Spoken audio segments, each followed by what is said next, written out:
come over and we start a fight. Never know who's wrong or right. Feel nothing when you go. I know it's not intelligent, drinking for the hell of it, but that's irrelevant now. We should talk about us. How come we're holding on? Cause really I don't see the benefits now. When you've broken my trust, so I just wonder, why do I fall back to you? Really nothing I can do about it. Why do I fall back to you? It's like you're a drug to me, I can't quit. It's not like we're still 22, trying something new, just to pass time. I don't think that we ever could work this out. None of it makes sense, there's no reason why I still fall back to you.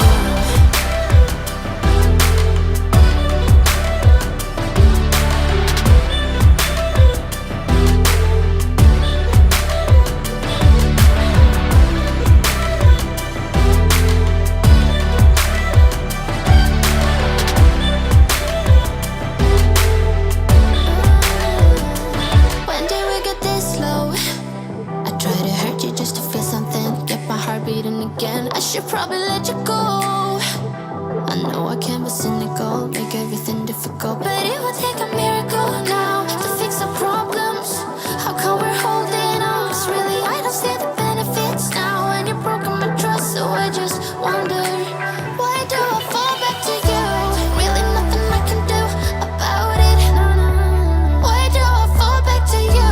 It's like you're a drug to me, I can't quit. It's not like we're still 22, trying something new just to pass time. I don't think that we ever could work this out. None of it makes sense, there's no reason why I still fall back to you. Why do I fall back to you? Why do I fall back to you? Why do I fall back to you? Why do I fall back to you? Why do I fall back to you?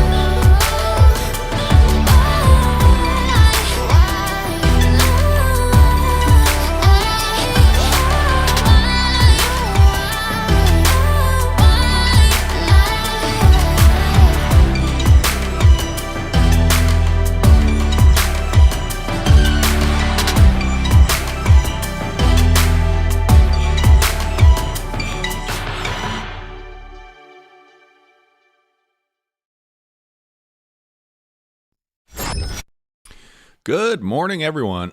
Happy Sunday to all my FPV peeps out there. If it's not Sunday where you're at, thank you, whatever day it is, that neck of the woods that you hang out at. This morning's stream brought to you by coffee and a whole lot of it. It has been one heck of a week. Lots of driving around, lots of dealing with problems, but it's been it's been an interesting week. Back home, trying to catch up on some sleep. My sleep cycle has been all jacked up. Wife and kid were home for the week for Thanksgiving. They have a day schedule. I live a night schedule due to work, and it's been interesting to say the least to try to salvage what sleep I can get out of it. Everybody in the chat, thank you so much for coming out. Speedy Turtle, first on the board. Thank you so much for coming out today, my friend. Saw your review from one Mr. Joshua Bardwell about your Speedy Cares package. Awesome exposure, my friend. That it is literally the nicest thing in FPV going right now. And I don't know if you've been burned by anybody on it yet, but I can't imagine you have been. So thanks for doing that. And the review that Bardwell put out was pretty nice. Pretty nice exposure. I'm sure your Patreon and your inbox is just blowing up because of that.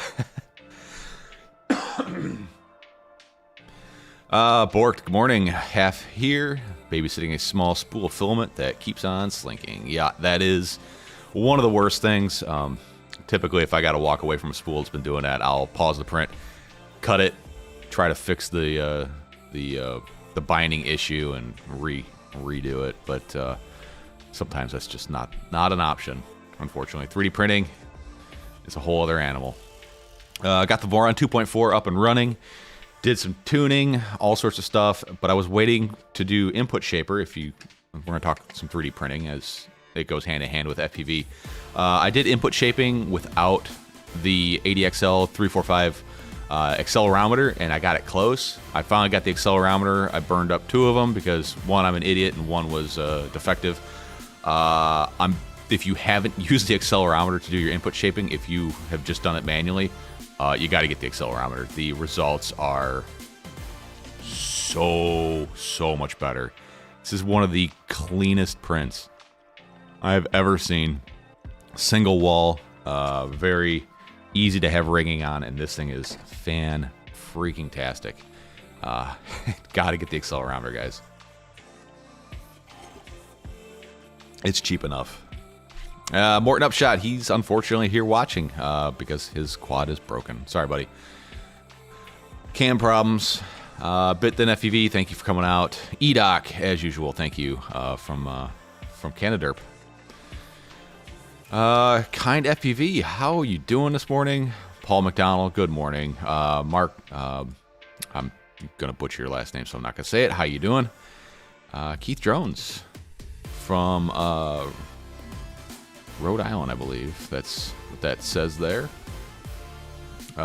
Came by from Speedy Turtle. Thank you so much. If you're interested in joining my Discord, you can go to tweetfv.com and see all the, go to the bottom, and there's all sorts of links for ways you can follow me or support me.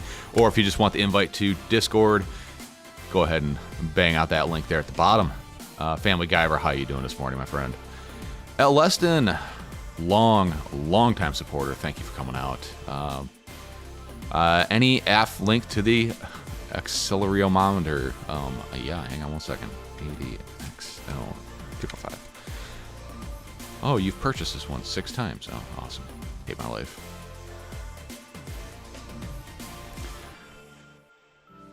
There's a bunch of ADXL 345s out there. The first one I got didn't work at all, and I don't know why. And it was kind of a cheaper one. So I bought the Adafruit one, and that, well, the first one burned up because I accidentally fed it 5 volts instead of 3 volts. The second one works great. Let's just say Amazon has a awesome return policy. Dang it, something's in my eye. Yeah, that's the accelerometer that I would recommend if you're using Clipper and input shaping. If you're doing a bed slinger, you can do 2 accelerometers, but it's fine just taking one and moving it from your Z X gantry and then just moving it to your Y bed. OCD FEV, whereabouts in Michigan do you live? I live in Fenton on Lake Ponameth. I don't live in Michigan anymore. I'm in the dirty South. I'm out here in Mobile, Alabama. I grew up in Howell, Michigan, so extremely close to Fenton. I grew up in Howell. Spent most of my life there. Then my employer moved me all across the country. So then I was living in Detroit. Well, not Detroit, but like Mount Clemens, then Traverse City, and now I'm here in southern Alabama, but very familiar with Fenton.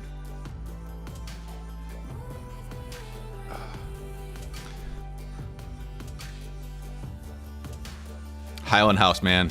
Best breadsticks on the planet. That's all I gotta say. I don't even know if they're still there, but Highland House was always like driving through, gotta get some breadsticks. I got some buddies here that are from that area that live down south, and you always pick up a bag of breadsticks for them. Win Jumbie, how you doing this morning? Mark, good, no problem waiting on my motors for my Tiny Hawk 2 Freestyle so I can get it back in the air from now till 10 p.m. Yeah. So the Voron back there, she's doing work. Still struggling with my first layer. So it's, I don't know, like I'm comparing it to my Prusa, and it is more advanced and less advanced all at the same time. Like they still use switches and hall sensors for homing, whereas the Prusa, like, that has the same trinamic drivers on it. So it does sensorless homing. For some reason, the Voron uses switches and stuff for homing. It's really weird. I'm still trying to get used to it. I haven't figured out a great routine to get 100% reliable prints, but we're getting there. We're getting there.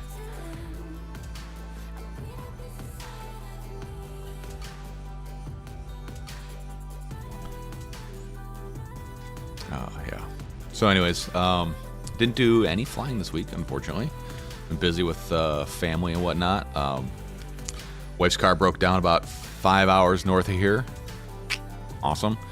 So she just got a rental, came down. Her car's old, and she needed a new one. It was an 03 Volkswagen Jetta diesel, has 350 some odd thousand miles on it, so it's about time. It ate a serpentine belt, 2 of them in the last month, so we just left it at the rental place.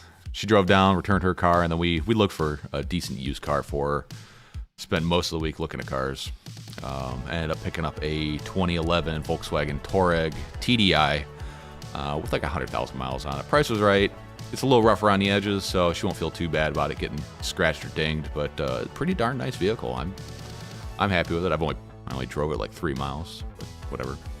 So I spent all yesterday driving a truck and a dolly up past Birmingham to pick up her car and bring it back. So that's 10, 11, 12 hours of driving last night. Fun. I'm thinking the people who put the serpentine belt on just didn't do a good job, because there's an entire run of the belt that's fine that just jumped off the pulleys and wound up around everything. So I'm thinking they may have put it on and missed a tooth. But yeah, unfortunately. It looks like it's the end of the era for the Mark IV Jetta here. I'm going to clean her up and sell it. Of course, I looked inside of it. I was just I've seen cars at junkyards with the windows open for years that have less trash inside of them than her car. So that's a whole other story. I'm going to clean it up, sell it. She's ugly, but it gets 55 miles to the gallon, so that's why we tolerated it. And already she's missing the fuel economy just on her trip back to Chicago. But yeah, 2011 Volkswagen Touareg, pretty nice vehicle. I like it. And it's diesel. I like the diesel cars. It's you wouldn't know it was a diesel while it's running. It's way more refined than the older diesel cars that I've got.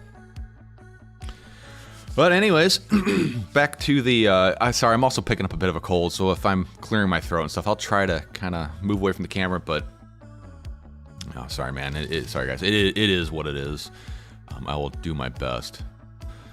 So today we're gonna do the giveaway over on Patreon for the, I don't have it here, the flight controller, the Diatone Mamba F405 Mark III Standard Edition. And like I said in my previous post, it's gonna be a small giveaway this month just because I've got some really big stuff planned for December. If you guys haven't quite figured out what it is, I've been teasing it on the live streams, my videos, Insta media, social media, that's it, for the last month. Once you guys figure out what it is, you guys you're not gonna want to miss it for sure. Yeah, I've considered running it on biofuel, but it seems like once you start doing that, you can't go back. It just makes a mess of things. And I think the whole making the biofuel thing, that whole craze has gone down. Keith, the Voron. Right there. She's working. She's doing good. Haven't really printed anything on it. Too substantial, just test prints, benchies, stuff like that. Just trying to tune it. Still struggling with that first layer. I don't like the build sheet that came with it. It's a textured, energetic, I think it's the brand, sheet. Don't really like it, especially since I'm comparing it to what I've got on the Prusa, and that textured sheet is way nicer for some reason. So I bought a different one from Triangle Labs. We'll see what that looks like when it shows up. But the thing I'm excited about is the Prusa XL, and not because of the Prusa XL itself, but the build sheet that comes with it. So I'm definitely going to snag one of those build sheets and pop it on the old Voron there. Yeah.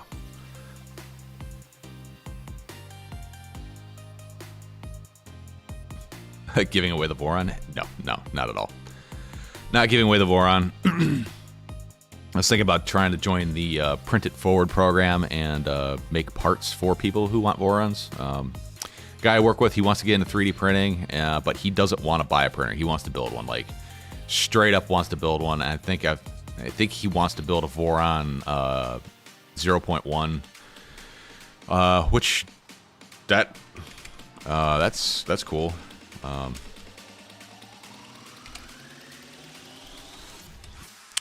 Who makes this thing? Formbot. So, talking to him about a Voron 0.1. Something to start off with. This kit from Formbot is a pretty darn nice kit. I'm actually considering building one myself, just because. Why not? You know, I think it'd be a fun little build. Like this will literally fit on the build platform of the Voron 2.4. But it's a tough sell to build your first printer.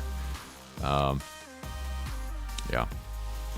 OCD FEV, a $1,200 printer, the Prusa XL. Yeah, I think it starts at $1,200. No, it starts at $2,000. Sorry, the Prusa XL starts at $2,000.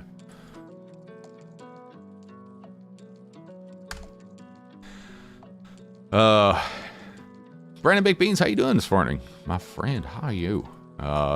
Big help over on the Discord. Super good with tuning.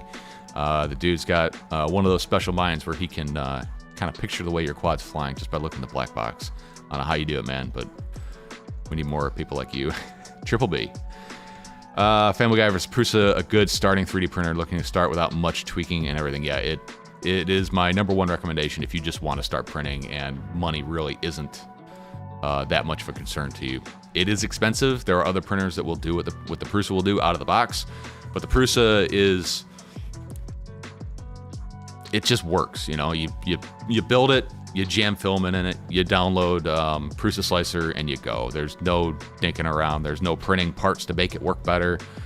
Nothing. Like, I haven't printed any parts for my Prusa. It's exactly the way it came out of the box. I did print a little holder for Raspberry Pi camera. If you do buy the Prusa and you want to run Octoprint, I recommend running Octoprint. Buy the Raspberry Pi 02. I had the Pi 0, and it slots right into the side of the main board, like it's made for it. The 0 worked. It's really slow, but they just came out with the Pi 2, or the Raspberry Pi 02W. So much better. Runs Octoprint so much better, and it slots right into the side of the printer, just like the original. Yeah, it's awesome. And if you don't know what Octoprint is, it's kind of like, let me show you here. So this is, no, why are my screens messed up again? Jeez. All right, so this is my my Octoprint. Wrong screen. Why? Oh, maybe that's it. There we go. So this is Octoprint. It basically just monitors everything on the printer as it's printing. It's like layer previews and things like that. And you don't have to do the SD card shuffle where you're printing off the, you're slicing on your computer, dumping on an SD card, walking over the printer, plugging into the printer, all that stuff. You can do it all through this this web interface. But the 02 is way more better.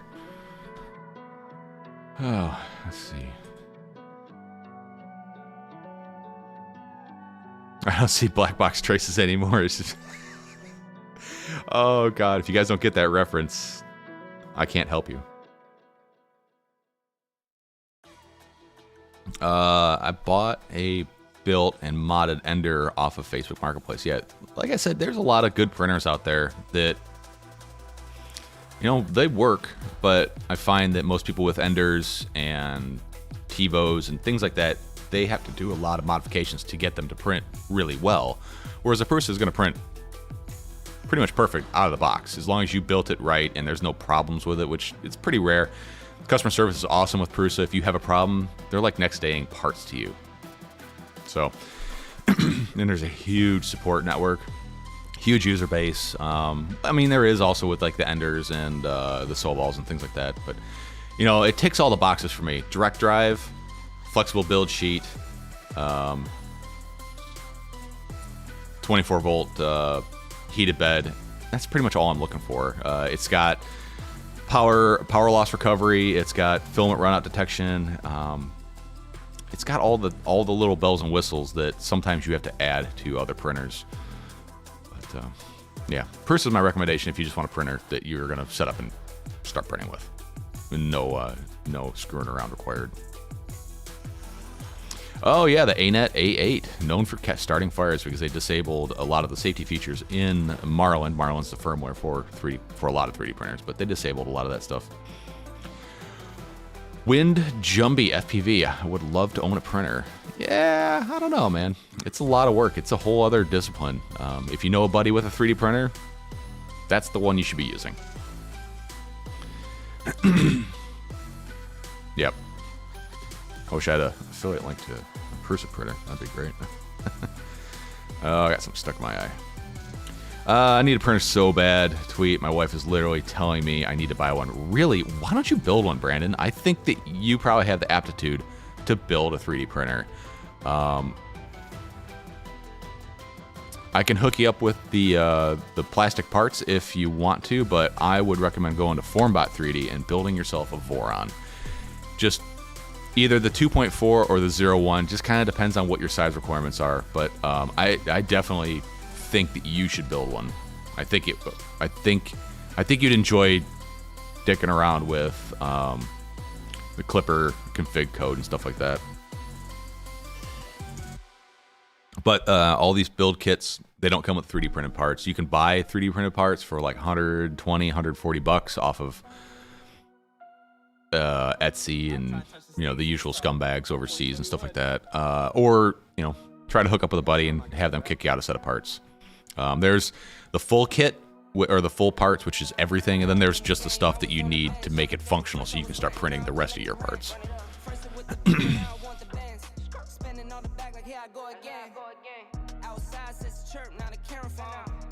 Expander. I want a 3D printer, but I live in a small studio and have no separate room to put it in.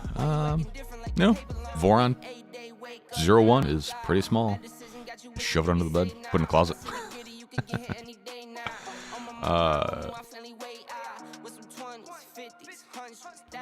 Soval SVO1 is $259. I can't remember what the specs on the Soval are.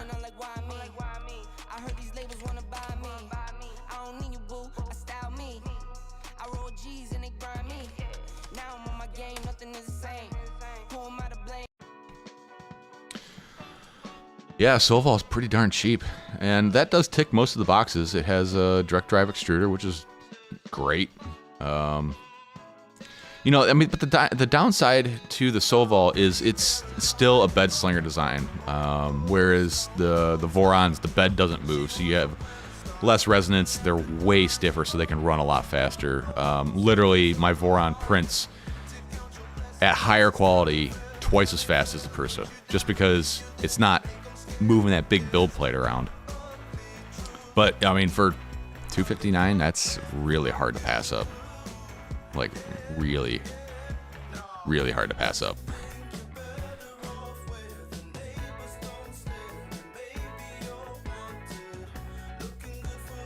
Yeah, Adrian, it's a low budget printer. It can be dialed in to print really nice. A lot of people have sent me pictures of prints. They say their Ender is working just as good as a Prusa, and I'm looking at the prints going, yeah, you don't know.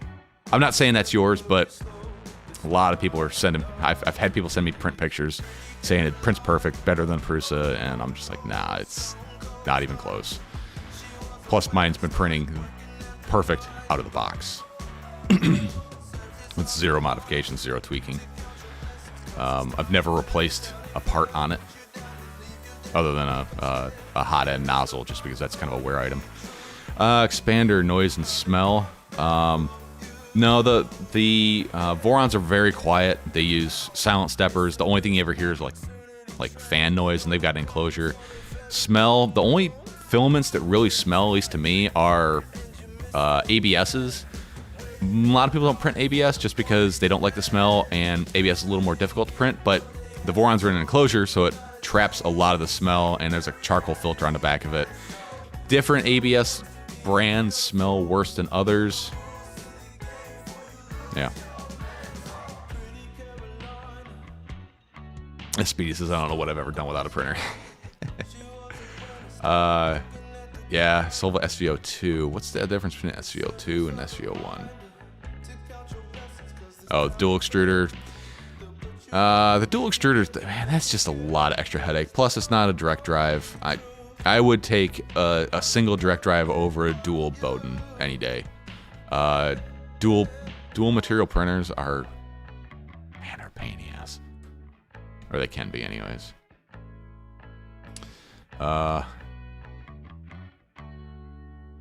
I've owned SVO1, prints TPU like a champ straight out of the box. Mine is built PL2 Touch Dragon Hot End. Seriously works. It's my go-to ender V3 soft direct drive. Linear rails, micro Swiss. Yeah, I'm not saying it's a bad printer. I'd say probably being perfect out of the box is the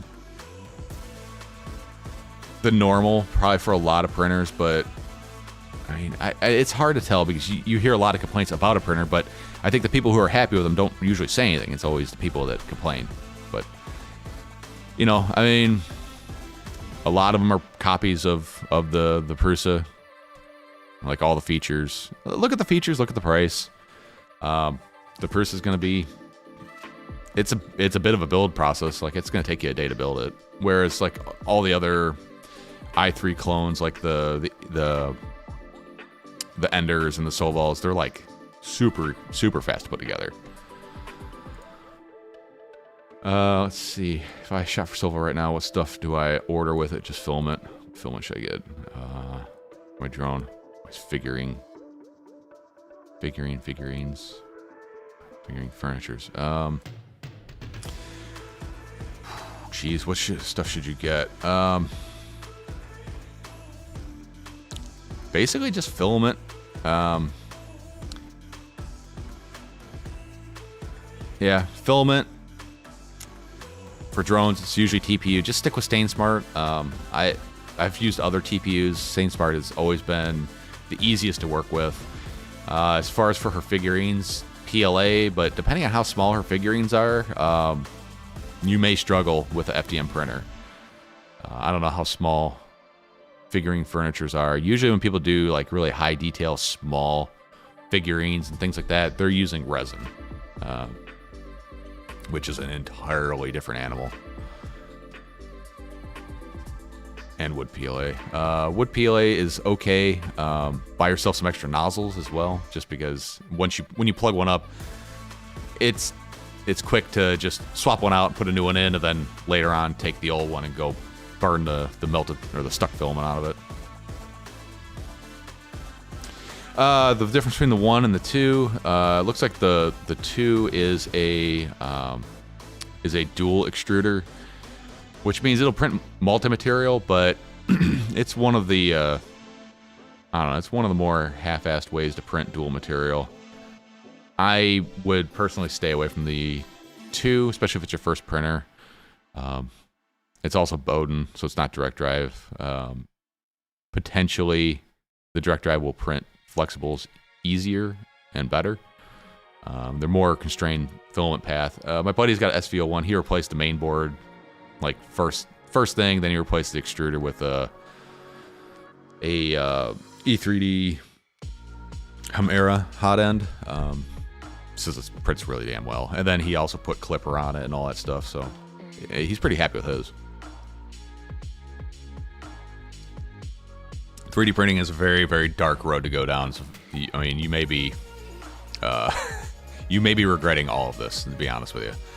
But it's fun to mess around with.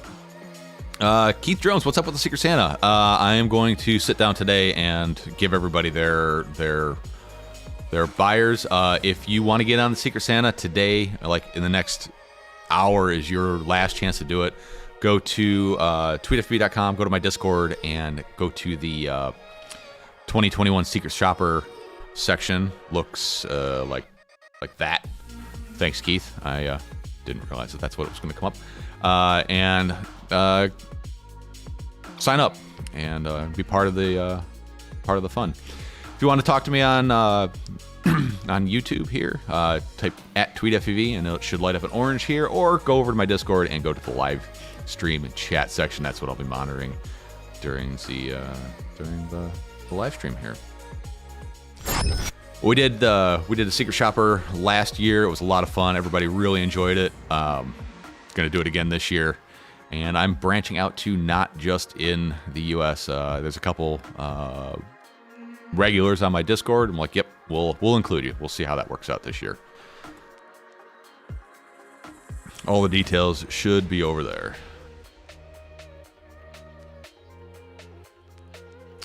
Yeah, yeah.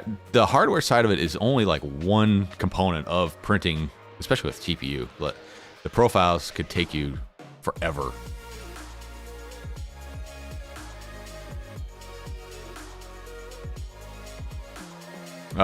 No, I'd get Brandon. I'd get the SVO1, not the SVO2. And Bork says he'd go with resin printer for minis. Yes, resin is an entirely different animal. It sucks. It's a pain in the ass. It's messy. The stuff is toxic, like super toxic. You get it on your hands and you'll get like weird chemical burns. Well, some people do. Some people have a hard time just with the fumes from it. It's a ton of cleanup.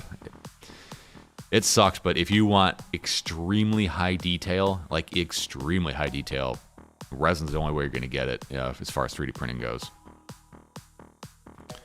I wish my Ender had 2 ZX steppers. Lazy to do it. Yeah. It's not super small, but yeah, tables, shelves for displaying them. Probably want resin for really small stuff. That's not going to be good for my drone stuff. Nope. Resin and drones usually don't go together. Resin's super fragile too. They do make flexible resins or like really tough resins. But like the standard resin you get, it's super brittle. Like you drop it and it just shatters.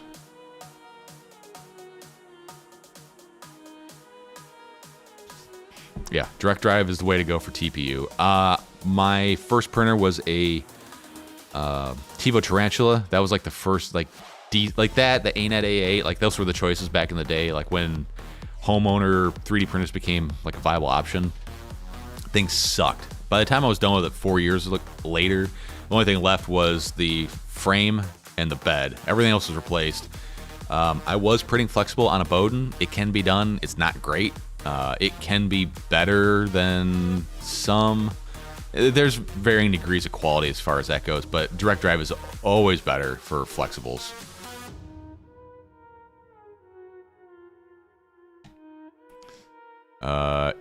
Speedy, make sure you put in your whole address.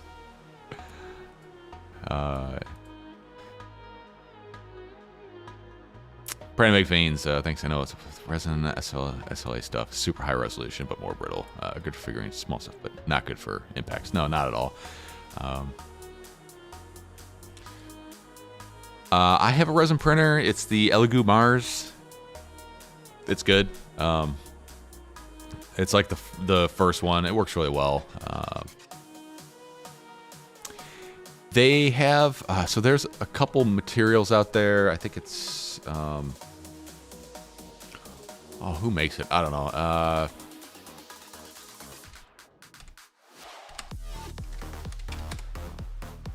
Not resin. There is a there's a company that makes a blue resin that is Soriatech blue resin. This stuff here is flexible. It's flexible. It's very flexible, and it's very impact resistant. And what I do is I'll cut my regular resin with this stuff to add flexible properties to it. That's the thing with resins, is you can mix and match the properties of one resin versus another resin. You can kind of put them together to get somewhat close to the best of both worlds, but this stuff is super, super flexible. Prints well too. Rob Logan, how you doing? half decent resin printer. PL2 Mars. 192 bucks right now. This is for the Mars 2. And it's a really good resin printer. I mean, they all kind of do the same thing. But along with that, I also have the wash station, which really makes life a lot easier in the end. Because it'll contain all the alcohol and the UV light for curing. It's kind of a luxury item. You can get away with, just a pickle container and, the sunlight outside or a nail drying light thing. But this made printing with the resin printer way more tolerable of a process.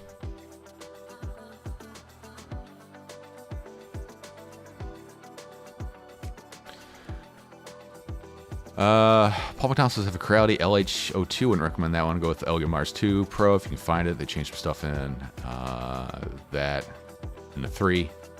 Not a fan of. Yeah. I know a guy on TikTok that resin prints Glock grips. Yeah, I could see that would be a good application for it for sure.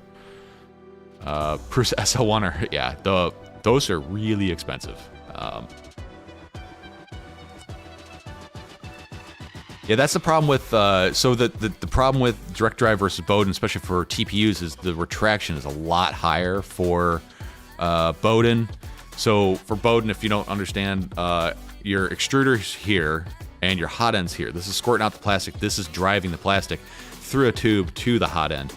So imagine trying to push a rope, which is what the extruder's doing, is just trying to push it into the hot end. And then now when it does a retract move, so it doesn't like dribble stringy filament everywhere, it has to pull that filament back.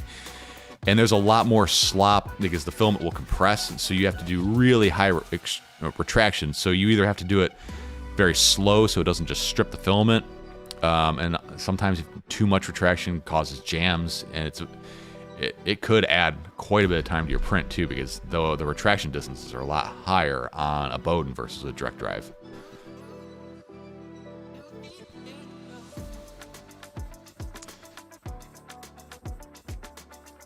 Yeah, resin's not bad at all, but you're going to spend more in rubber gloves and isopropyl alcohol than anything else.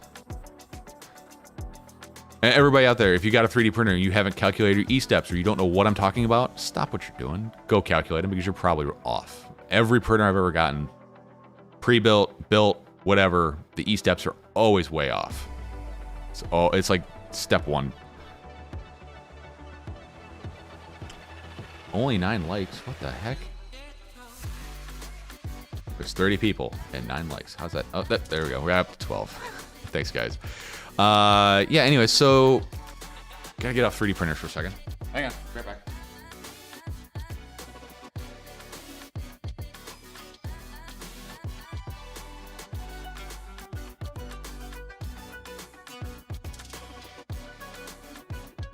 All right, so today's giveaway over on the Patreon. That's just where I do a lot of the monthly giveaways. We're gonna be doing this guy here. This is the Mamba F405 Mark III basic flight controller. Just a little one today for this month, because next month's going to be a pretty big giveaway. If you guys haven't figured out what it is yet, it will become clear. It's not used. I had a guy on my Discord that was saying he couldn't bind a FR Sky receiver, or couldn't connect a FR Sky receiver to this, and plus also looking at the way the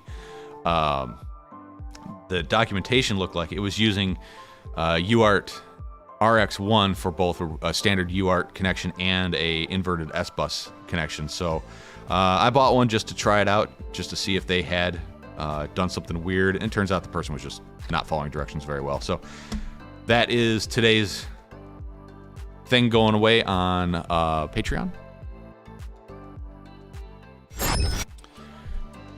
And if anybody's curious, it is open to everybody. All my giveaways are open to everybody.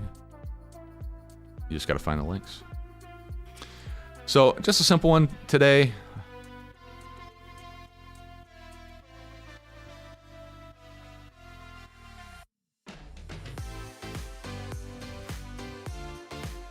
Yeah, Bork, it does sound like your acceleration's far too high, which is one of the issues that you end up with a lot of the lower priced 3D printers is just the configuration's just wrong.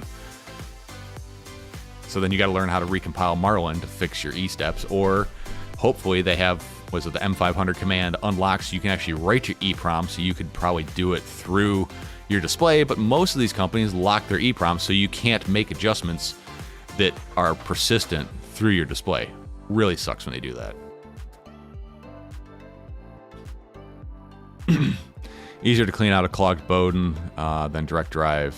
Remember, I don't think it's any different. It depends on your direct drive and how your extruder is designed, but I don't think there's much of a difference. My headphones are dying. Hang on a second, guys.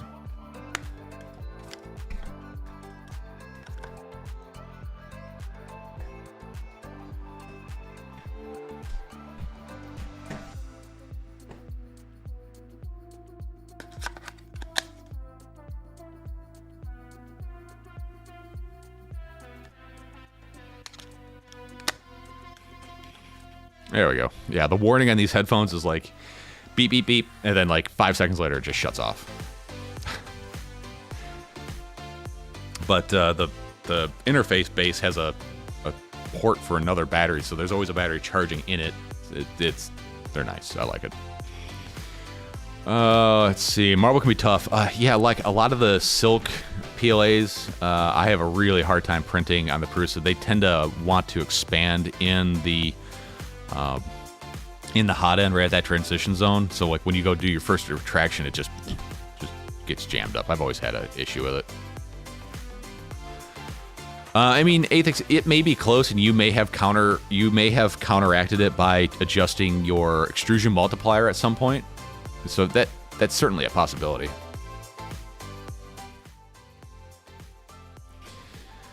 Oh, let's see.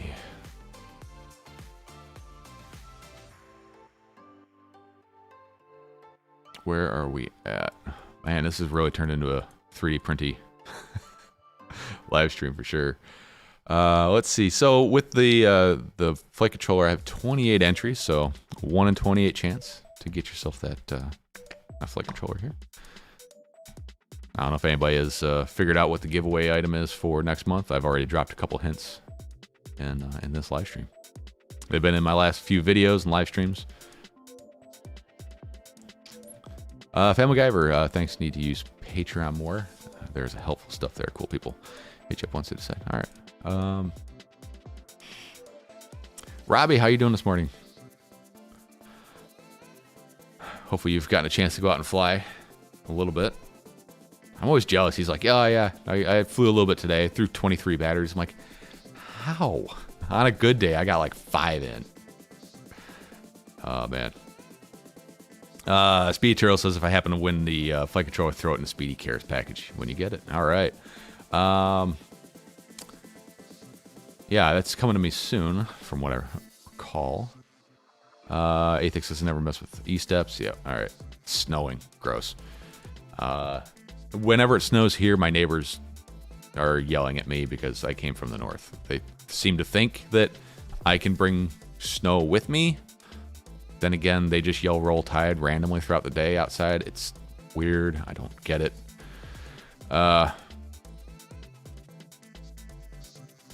Adrian, Bowden versus direct drive is no different than AMD versus Intel. No, it's way different. It is way different. Yeah, kind of like Fat Sharks. They go beep, beep, beep, and then they just shut off. They tell you to disarm. That's what they tell you to do. Where do I enter to win the flight controller? It's over on Patreon. House, how you doing this morning? It's because I don't have a job. Well, I'm sure you have things that you're supposed to be doing. What will be a good motor size and KV for a Vista carrying a 3-inch 4S Apex? 15 something. Hang on a second here. Let me take a look.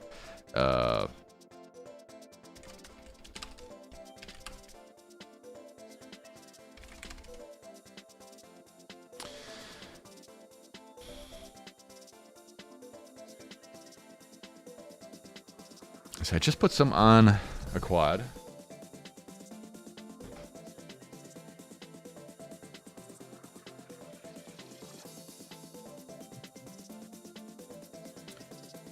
Yes, it's the Mamba Toka 1505s. These these are way overkill for a 3-inch quad. With an analog. Well, actually, this is Shark Fart, but printer's just finishing up, making lots of noises back there. Yeah, the diet, what are these? The Mamba Toka motors. I think would probably be really good for your setup. Let me show you which ones I'm talking about. Diatone 1505.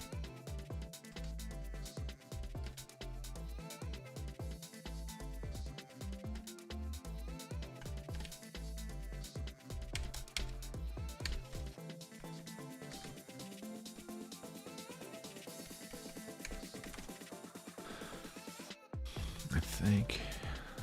Sorry, trying to get the link for you.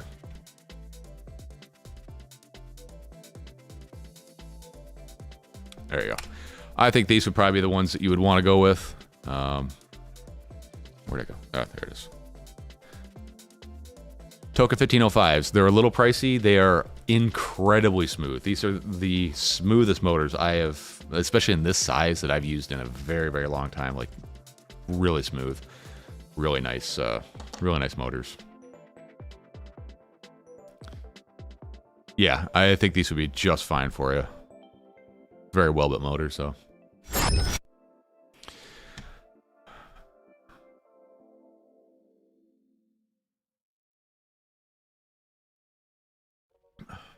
Sunny in 50s. It is not sunny, but it's in about the 50s here. It's been kind of drizzly raining. I'm supposed to stain my deck. Been trying to do that all week, but like as soon as it dries out, man, it rains again. It's been having a very hard time getting it done. Do you believe that DJI will come out with a V2 of the FPV? Are you talking of the of the drone, or like a second revision of the entire system? Because we have a V2 goggle, which is kind of a joke. Of the drone, I don't know. Probably not. I don't think it was a good enough seller for them. I know they probably sold a lot of them, but I don't think it's nearly as much of a seller as the other drones that they have. Their camera drones. FPV drones, not what they do. They did a good job with it. I really enjoyed it when I got to use it. I don't know. It's hard to say. DJI tends to do everything at least twice, so there's a good chance that there'll be a second one.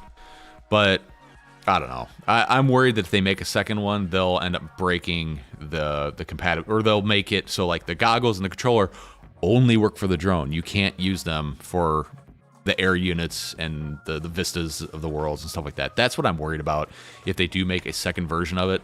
Because DJI is very much like, they like to make groups of things. Like, this stuff works here, this stuff works here.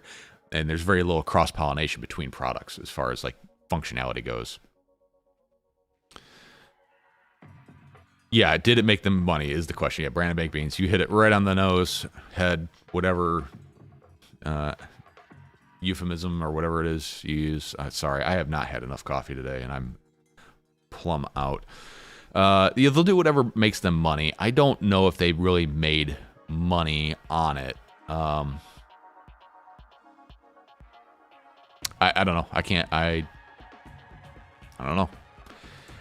I can see him doing a second one though, just to try it a second time. And usually, you know, like when they release a product, their next version of that product is already in development. Like I think the development cycle is usually about a year off. So whatever comes out now was developed a year ago, and whatever comes out the next year was being developed while that first one was out. You know, like they don't develop it and then release it in like the same month. Like that work has been done forever. And if they've got money into it, both with labor and parts and R&D and stuff like that, they're probably going to come up with a product to try to cover their end. You know what I mean? I have the micro 4-inch Apex frame on the way, looking for something solid, but I think it's over 250 for sure. If you're putting a regular Vista in there, most likely it is. If you nakedize the Vista, it could definitely get close. But it depends on what you want to do. If you want to be under 250 and sacrifice flight time and flight performance, then you could do that. Or you could just say, F it, I'm going to go all in and make this thing fly the way I want to fly, and the heck with a 250 gram limit. You can get close. I mean, good part selection can make or break a drone. You could have a perfect, like a great frame, great setup, and then you just pick garbage parts, and it's like you might as well just go buy a Banggood special at that point. Well, they said they used Air 2s for testing platform for the M3, so I was wondering if I don't know what that. Yeah. They made money on the refresh. Or DJI carry, yeah. And the military had it 10 years ago. I don't believe that at all.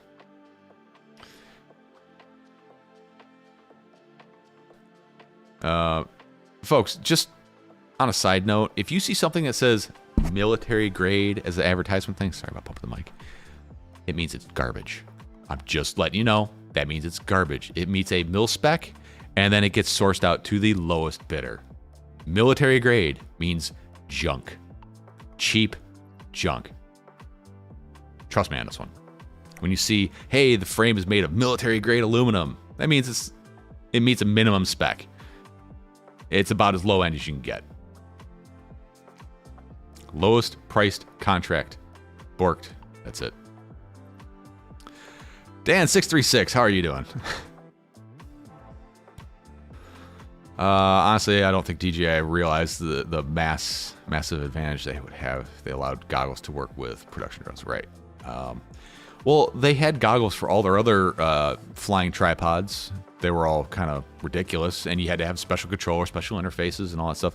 And they don't let them cross-pollinate between product lines, which really kind of sucks. Beer, can, aluminum, yes. I really don't care about 250. I just want similar to my 5-inch. Well, heavier the better. More Karen friendly. Oh God, how unfortunate it would be to be named Karen. What's the guy's? Is it Chad? Is that the guy version? Chad's. Yeah, the heavier it is, the more it's gonna fly like a 5-inch. Because what you lose in sub 250 is you lose the kinetic energy in it, the ability to like accelerate, chop the throttle, and let it drift. The really light drones, as soon as you chop the throttle, they drop. Big 5-inch drones, you chop the throttle, they keep going. That's what I notice is lacking in light quads. If you fly them long enough, you can learn to fly around it. You're on the throttle a lot longer than you normally would be. But latency was bad. Yeah, the old goggles were super high latency. They made a racing goggle, like the DJI FPV goggles that we know and love, like the ones I got here on the bench. Like these guys, these are like V2s of their FPV goggles. They had a racing RE goggle, I think that's what it was, a while back, and it had huge transmitters. It had higher latency, not super high latency, but a lot higher than what we needed. And they marketed them towards racing drones, and they were kind of garbage. They had some white ones, like what Brandon's talking about. Those were for like the Phantoms. I don't think they really have anything for the Mavics.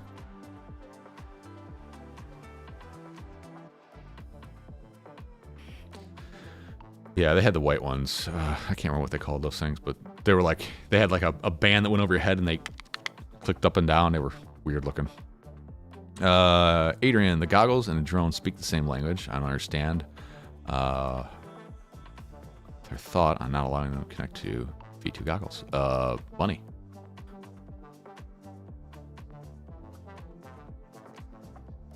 And I don't believe they do speak the same language.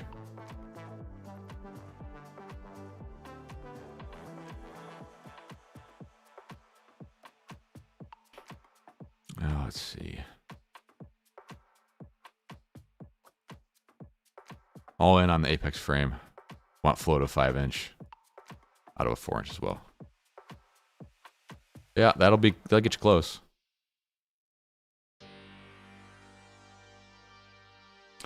I'll notice every time I'm asked to operate a drone, I can't see crap on the screen. Just can't get the confidence behind the shot. I'm asked to operate a drone, I can't see crap on the screen. Sorry, Brandon, I'm not tracking you on that one. Oh, geez, I was gonna start building a drone today. Not really sure what I wanted to build. I have a couple things here. Oh yeah, the small screen. Gotcha.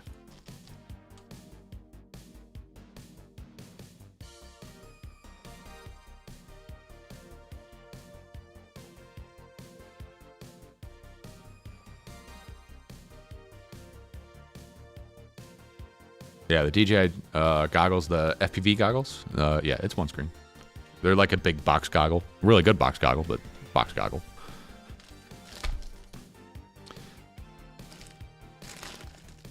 So anyways, I got a couple builds kind of bagged up here that I've been kind of putting off for a while. I've got an older, so was this a toothpick? Baby tooth. I got two baby tooths here. One of which got the older green.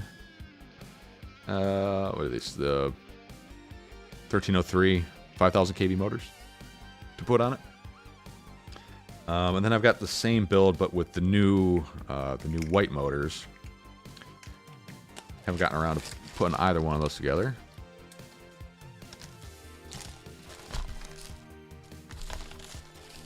Both of which I was going to run the Caddx Ant camera on it. This one, these are the 1100 or 11,400 kV motors, but yeah, I really kind of want to do a 1S baby tooth. It's been a while.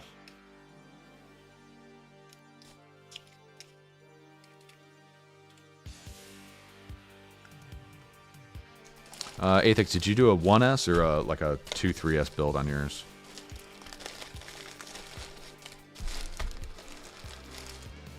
What is forged carbon fiber? Forged carbon fiber is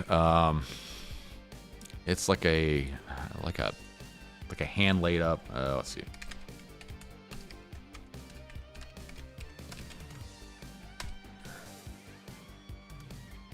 It's like, it's almost like ground up chunks of carbon fiber thrown in the resin, so it doesn't have any like directional properties from what I understand. Forged carbon fiber is a type of carbon fiber material composed of small pieces of carbon fiber composite pressed into a shape as the resin cures. Intertwined folded sheets of carbon atoms align with the length of the stripes. Intertwined. Yeah, so it improves strength. It's expensive, and it doesn't have any directionality to it. But it's really random. A lot of times, at least in our hobby, it's more decorative than anything else. And sometimes it's too rigid and it actually breaks easily. Let's see. Okay, Brandon, I get what you're saying now. Yeah, newer DJI camera drone still not working with FPV goggles. Gotcha. You could remember the old the Google Daydream thing. You just stick your phone in and close the lid, and it's like VR goggles, you could do that. 1S, okay, cool. Goggles and camera drone sound like a recipe. Well, I mean, just turn DJI on high quality, and there you go.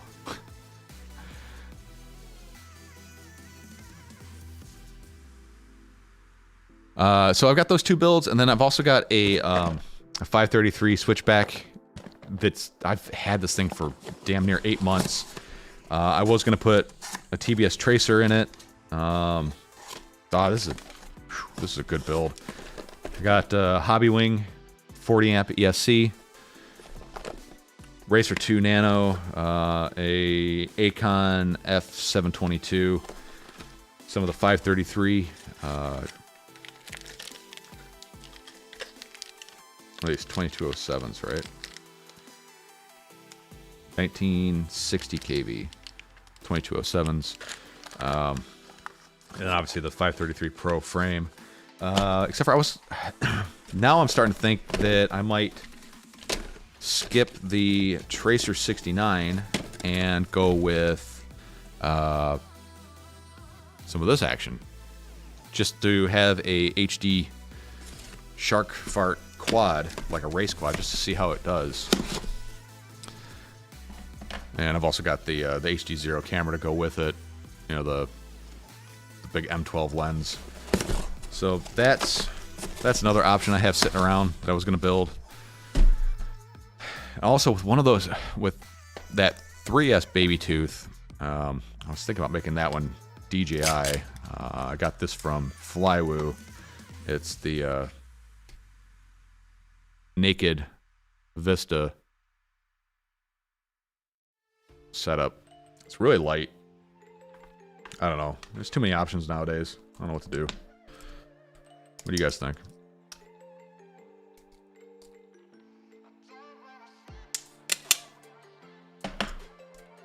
The 1S baby tooth, I would definitely do that one just straight up super light analog, just because, you know, it's only 1S.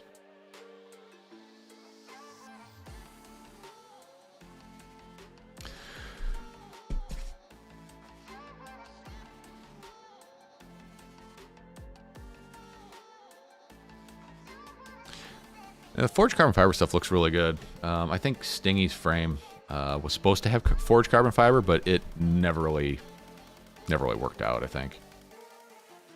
I think the Marmot, the Armaton quads, the Armaton Marmot had forged carbon fiber frames, and they broke super easy just because they're so stinking rigid.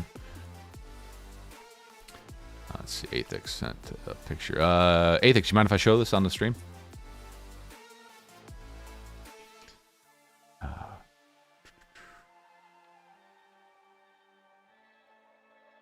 Expander, what are we talking about? More expensive, hard to find spares. Shop for locally. I missed it. What are we talking about, Expander?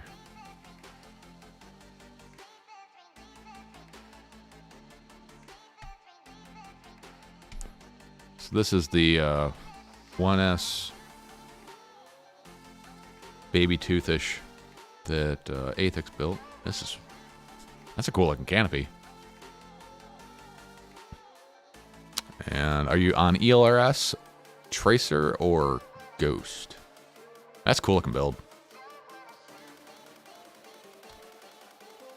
Very nice.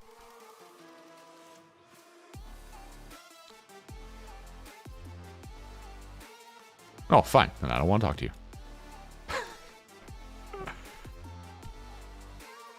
Oh, I got you. That's a good looking build.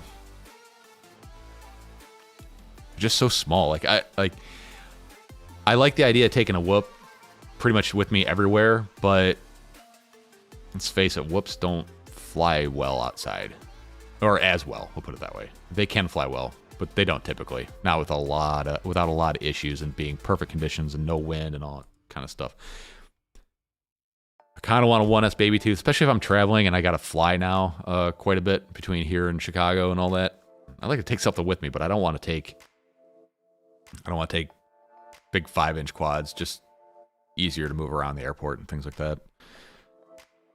Yeah.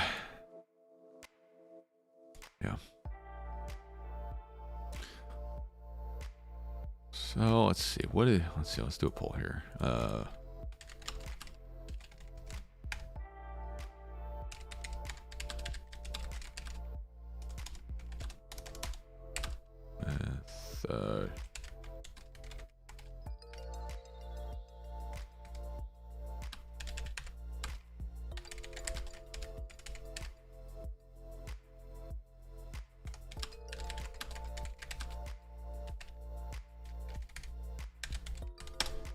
All right, let's see. What do you guys think? What should I be building?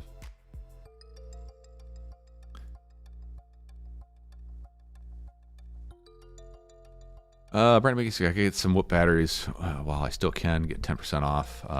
Yeah, all my whoop batteries I bought at the beginning of iGao, every single one of them is trash. Like, they just don't work anymore. It sucks. Whoop season's gonna start here. Hopefully we actually do some whoop races. I got a feeling I'll be hosting all of them. But yeah.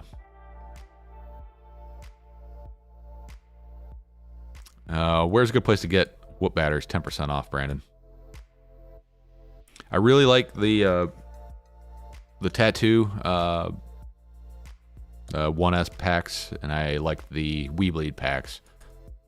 They all worked pretty good. I think they were the same pack. I definitely liked them.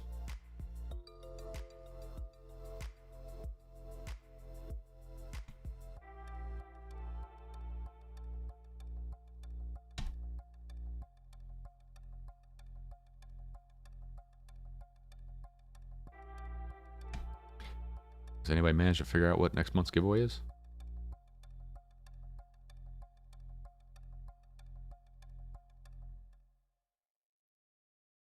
Man, it's a tie between the Switchback with Shark Fart and the Baby Tooth here.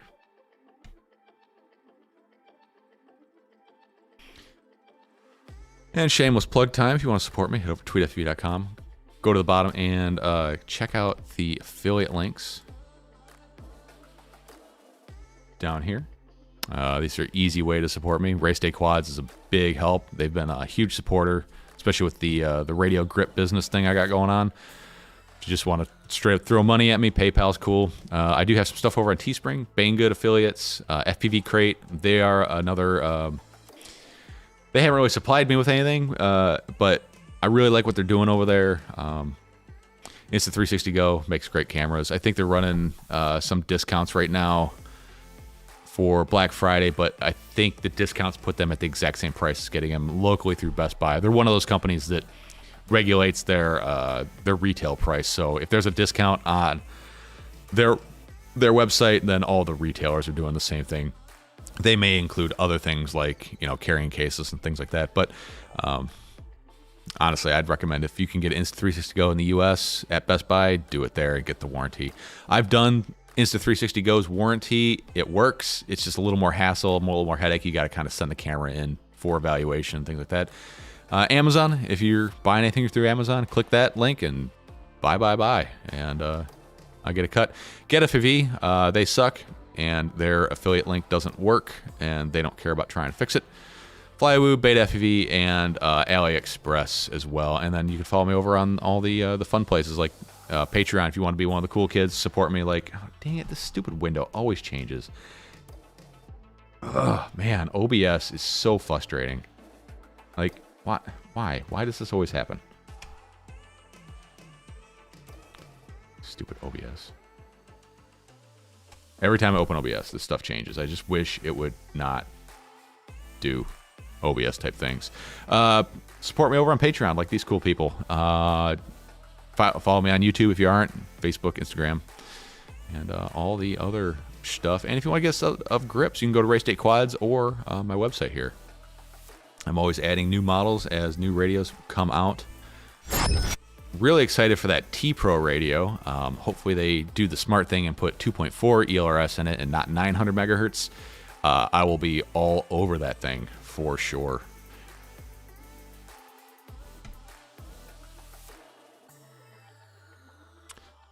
Oh, let's see. 8X. What was your last message? I was flying that flow state in Georgia. It was in Bot's video at the movie theater. Oh, cool. I do vaguely remember that.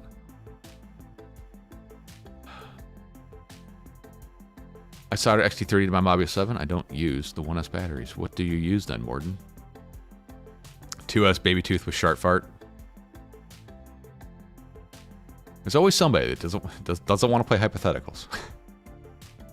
The DJI TB3 is a neat idea. RDQ, Pyro, and get if you're all doing 10% store. Yeah, Pyro, they can, you know, I have feelings about Pyro. I don't shop there anymore. GMB, okay. 2203 is overkill on a 4-inch Apex frame. Does the Apex frame take 9x9 or 12x12 mounting, or will it do both? That's the other thing you gotta keep an eye on. Is it may not have the holes for those big ass motors. What's the max power output at ELRS module sold on tweetfv.com? It is so the E38 chip is capable of 500 milliwatts, but with the firmware versions that you would flash to it, 250 is what it'll go up to, but it's capable of 500. And then, like, you won't see anything over 500 with the standard LoRa E28 chip. That's all it'll do. That's max output. I just reviewed the Beta FPV module. I don't know where it went. I just reviewed the Beta FPV module. It's a really well-built module. I know they have plans in the works for a 1 watt 2.4 ELRS module, so I don't know when that's coming out, but I feel like it's coming pretty soon. I don't think you need that much power, to be honest with you. And I'm wondering if there's a possibility of damaging your receiver with that much output power being like in really close range. Like you can do that with like the full size 900 megahertz Crossfire setup. If you have that thing set at like 2 watts and you're next to your quad, you'll actually fry the receiver because it's so much power going through the air. Man, I wish I could have made it up there for all that stuff. Work was really weird at that time about any of us going anywhere. They're really controlling. 2S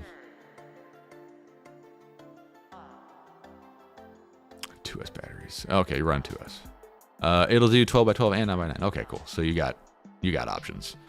If you just have DJI with the TP3, would you use 20x20 or 25x20? Oh, that's a good question. Crap, because the DJI is 20x20, isn't it? Didn't even think about that. How would I do that? Because the baby tooth doesn't do 20x20, does it? It only does 16 and then 25x25, right? It looks like 16, doesn't it? Oh, butters.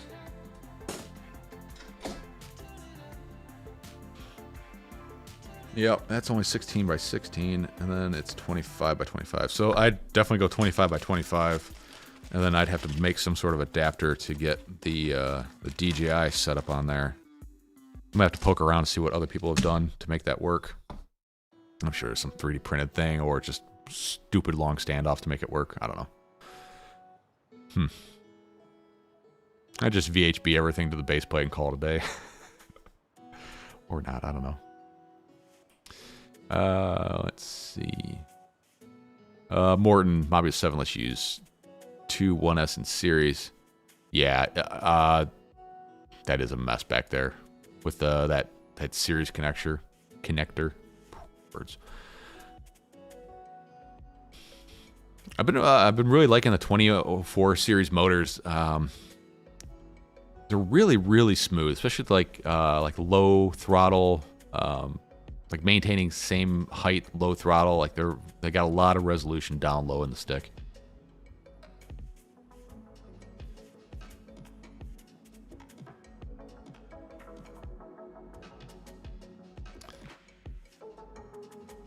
Let's see if I'm thanks. I think 2003 might be too big. I was wanting possibly mount a GoPro 7 to my 4-inch Apex frame. man, you're getting to that weight and size where you might as well just go 1 inch bigger and fly a 5-inch. Like, what kind of compromises are you making to go 4-inch? Like, if you're looking for smaller size, like 3 inches where you go. If you want the true flying experience, 5-inch to 4-inch is kind of like this weird bastard size in the middle. They're fun, but they're not that much smaller than a 5-inch quad.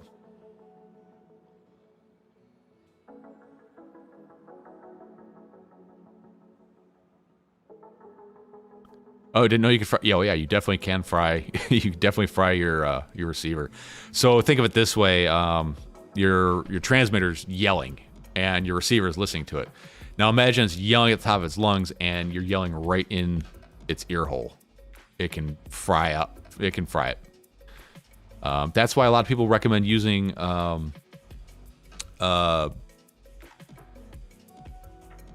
is it? Variable power.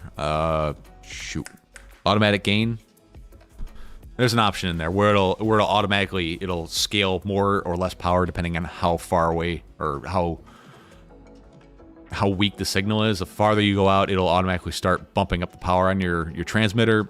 I don't like that. I like to just set my power to where I want it.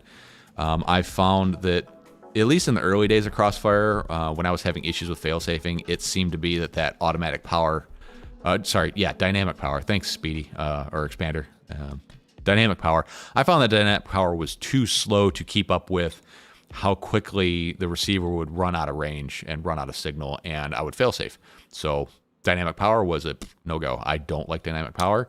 If you know what you're doing, I don't recommend you use it. I recommend you set the power for the flight that you're going to do and just go with it. But then also got to be, you got to rub some brain cells together and know that if you're too close and you're set at like 1 watt, you can fry your receiver. So keep that in mind. With great power comes great responsibility. I think I remember someone somewhere once said that. Something like that. Dynamic power I think is, I don't think it's fast enough, or at least it wasn't for me back in the day. Because you got to imagine, it's not like you're flying a wing where there's not it doesn't change direction very quickly. A quad, especially with Crossfire and the T antennas where there's a null on each end of it. You can get into a null when you're out there very easily. And when you get to the null, your RSSI drops and your transmitter goes, oh, I'm getting low. I need to bump the power up. But it's already too late. I don't know. I don't like things changing on me without me having the input, because then I don't know what it's doing. This my thoughts.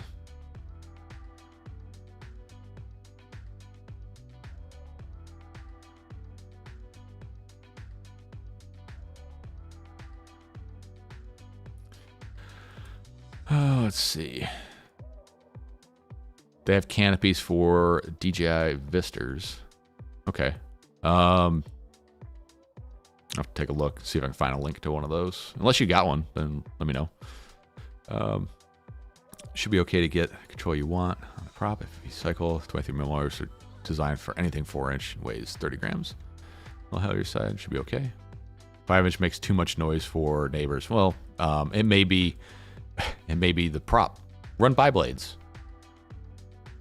That's what I would do. I'd run bi-blades or a lower pitch prop and and just put more of a throttle limit on it. I think 5-inch is gonna make a ton of noise too.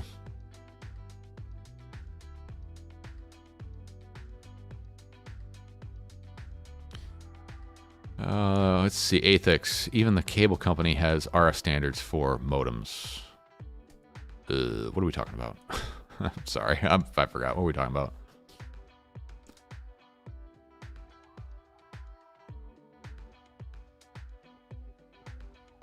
Let's see. T-Bird, how you doing, man? Haven't seen you in here in a while. Thanks for coming out. Buy some of them out of stock. Talk myself out of getting them different size. Oh, yeah. Okay, I know what you're talking about, Athix. How much penetration is the ELS 2.4 system? A lot. I don't know. That's a weird question, and there's really no good way to answer it. Penetration? Yeah, you got to kind of understand how RF works. Higher frequencies get attenuated easier by objects, trees, moisture in the air. Lower frequencies don't get attenuated as easily by trees, moisture in the air, people, things like that. Nothing's going to go through Mother Earth because it's too thick. 900 megahertz is always going to have better obstacle defeating penetration, however you want to call it, than 2.4 because it's lower frequency. So, I mean, if someone says, what do I get? Do I get 900 or 2.4? I always ask, what are you trying to do? Are you just trying to race, fly through bandos? Are you trying to do like max distance, don't listen to FAA, like long distance stuff where you're not even going to see the quad? You want to go miles and miles and miles out? Are you on DJI? These are all questions you need to ask yourself. If you are looking for the absolute maximum range and penetration you can possibly get out of your RC signal, the 900 megahertz is the clear answer. Most of us are not there. Most of us are close proximity, and I'm talking like sub 2 miles. Like who of all of us flies over a mile every day? Maybe one person in the chat, maybe Brandon Baked Beans. That's probably about it. There might be a few others, but for the most part, we don't do that. So do you want lower latency and more consistency over your RC link? For me, I do. I don't fly any farther than what my video link can get me. So 2.4 usually works out really well for me. I haven't had any issues with fail-safing at 250 milliwatts on ELRS yet. I haven't pushed it super far, but with clear line of sight, 2.4 will go for freaking ever. And by line of sight means no trees, no obstacles, like good RF environment, like straight out. 2.4 will go forever. Speed says he goes over 2 miles on occasion. Are you doing that on 900 or 2.4? I'm assuming you're probably on 900. Yeah, RF is PFM, pure freaking magic. No, you can't change the laws of nature as far as how RF works. You can change how it's interpreted on either end, but RF is RF. It's just the way it's going to work.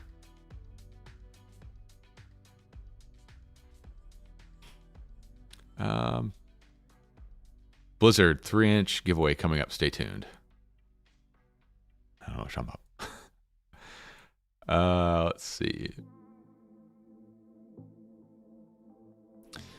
I've been very impressed with the Emax Babyhawk 2 HD. It's one of my favorite quads to fly. I'm still flying on the DJI system, like the DJI controller, just because I'm too lazy to put a receiver in it, but I need to do that. I know Brandon Baked Beans is using 2.4. I don't think he's using 900. Speedy's on CRSF. Yep. KG, nope. You're it's still open. I'll spin the wheel here in probably like 30 minutes. Yeah, DJI does have like a hard cap on its range, but you've also got to have a perfect RF environment to get to that max range.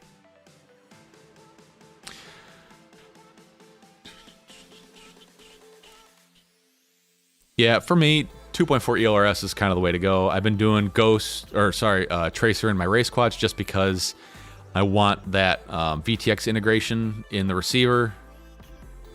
Looks like ELRS is pretty much going to be there soon, so I don't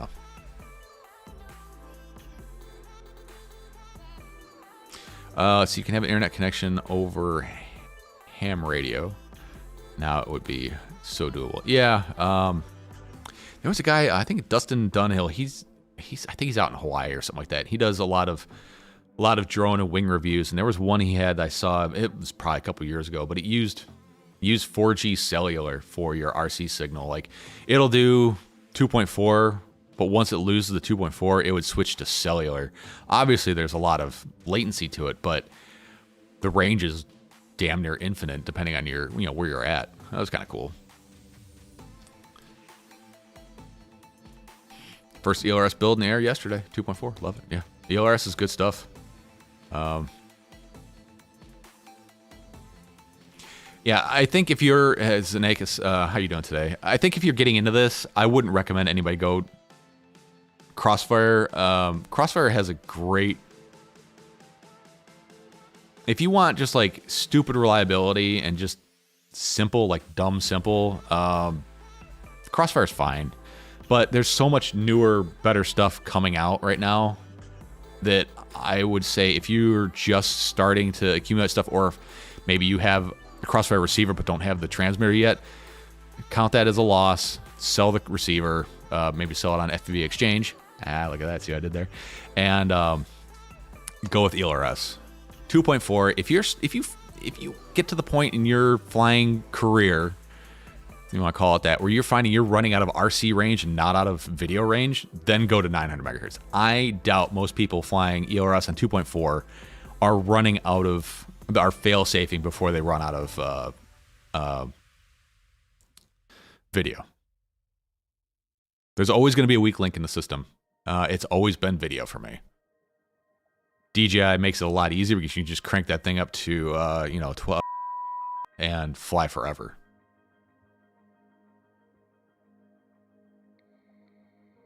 KG, you want to enter, you need to figure out where to go to enter.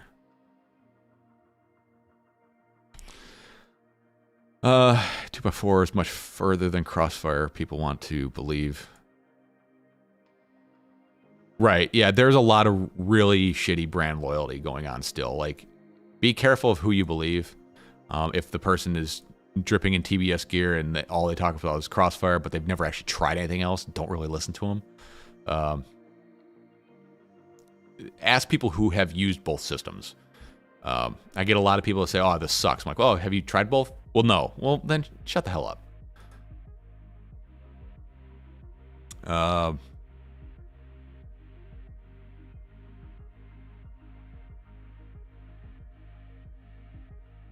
Oh, yeah, Crossfire was the gold standard when you have it, and it still kind of is, but technology has changed a lot since Crossfire came out, and I got a feeling you're going to see Crossfire's market share dip off as other technologies come out. It has the market share. I think I saw on JB's live stream last week that he did a poll, and the vast majority of people are running FR Sky and Crossfire, but Crossfire's been out in the wild for 4 or 5 years now, even like to the masses, like even longer than that. So there's a lot of people that are just stuck on a legacy system that have too much invested into it to walk away from all the hardware they have in Crossfire to start something different. So I'm saying, like, if you're starting now, I wouldn't go Crossfire. I'd go with Express LRS, to be quite honest. I think Express LRS still needs to get the VTX switching down pat and more available. With the OpenTX thing, that's kind of cool. And then their firmware needs to update over the air from the transmitter, not through a computer. But that's just me. Science is science. Lower frequency, further it travels. Travels. Yeah, Windjumby. Yep, science is science. Trust the science, people. Trust the science.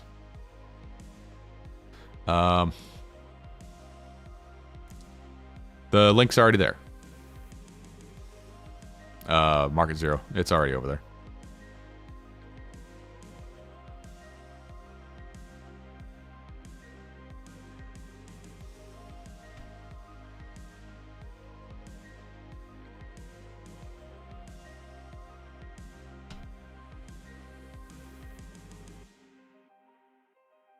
I'll pin it.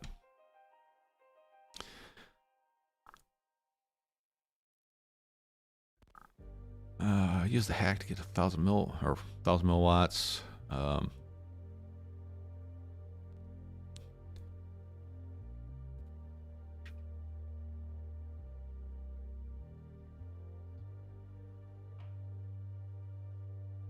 I'll just read through the chat here.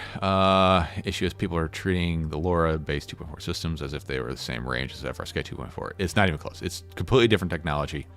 2.4 gigahertz is still 2.4 gigahertz, yes, but the way quality components, higher output powers, higher sensitivity receivers, and then what is done with that signal before it's squirted out of your radio and received on the backside is completely different than the old 2.4 gigahertz systems.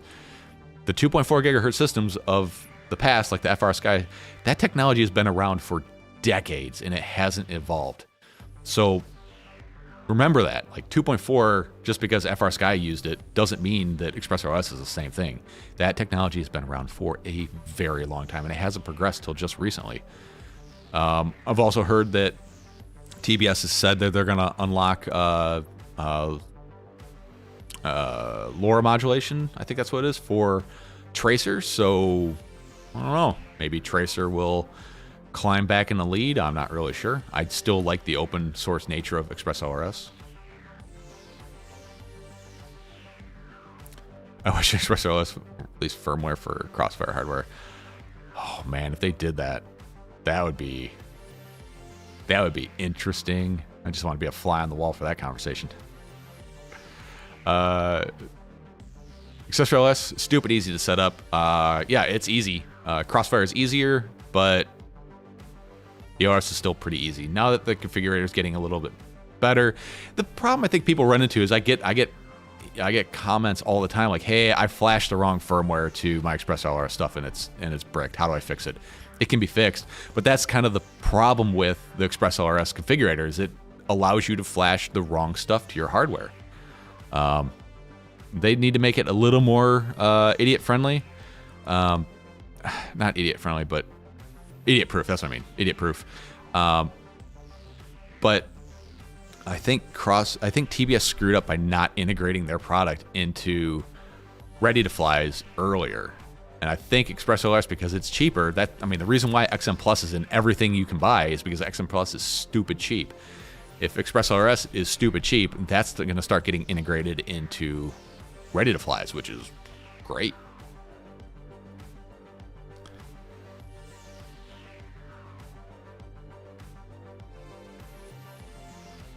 Patches, let's see.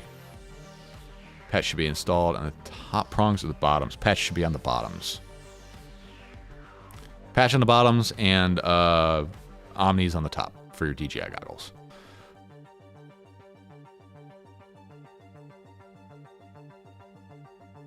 Oh, yeah.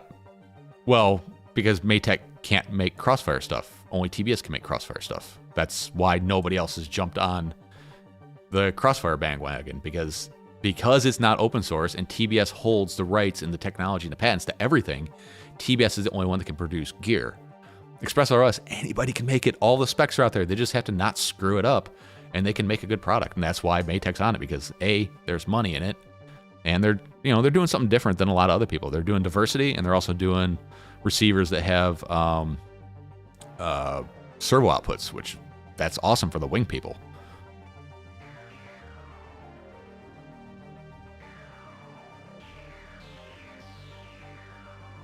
No, Brandon, I've seen a lot of people talk about it being different for one or the other, and I've also seen independent tests where it doesn't really matter.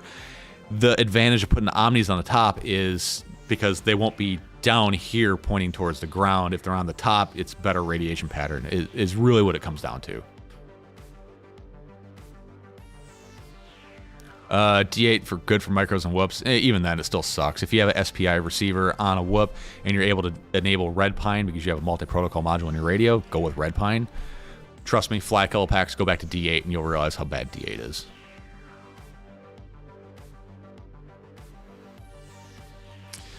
So next says it's stupid, but I missed a connection link on the rear of the module. Just helped. Yeah. So yeah, ExpressOS modules are coming out with the screen in the back. I think Nimimno and Beta FEV have some coming out, or Beta FEV does have them coming out. The firmware's not quite caught up with the hardware yet. They're saying ELRS 2.2 is when full functionality will be enabled on it. All right, see you, Jake, KJ.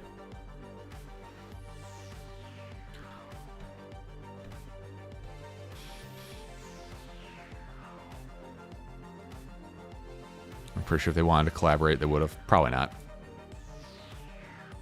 I mean, it took a lot of convincing to get them to make a micro module because of the micro JR Bay. I don't think they were interested in collaborating. They were probably, what they would have done is said, "Hey, here's the pattern for the pinout. We'll sell you the receivers. You can solder the receivers in."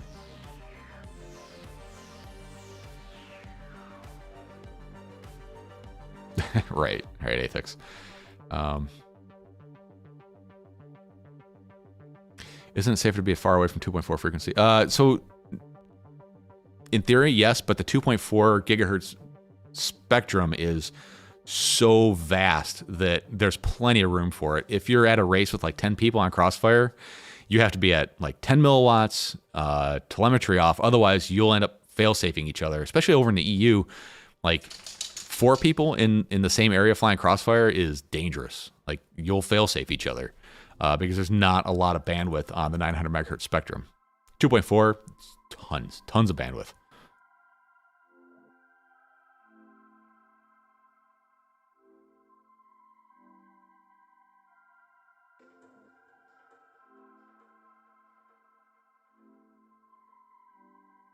Brandon McBean says, KJ, if you're on Patreon, you get the link and the entry. Otherwise, it's hidden prior to the video. Not for this one. This is the monthly giveaway. The link's just in Patreon, but you just got to go there, click on the link. But for the FPV crate giveaways, yeah, the link's hidden in the video. Like in the video, not in the description, but like in the video.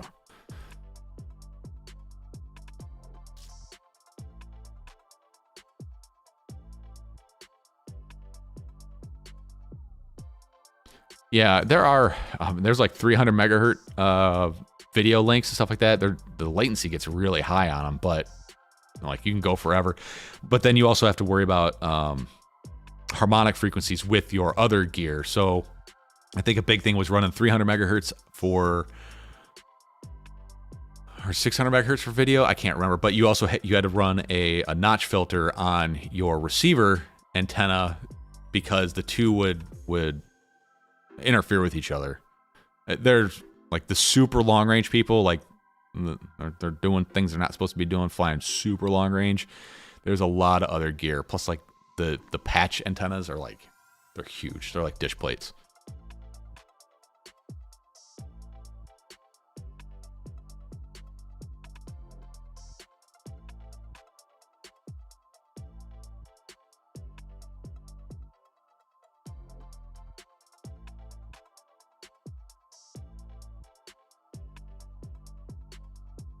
V2 patches are on the bottom. Jamie told you to do it. Yep.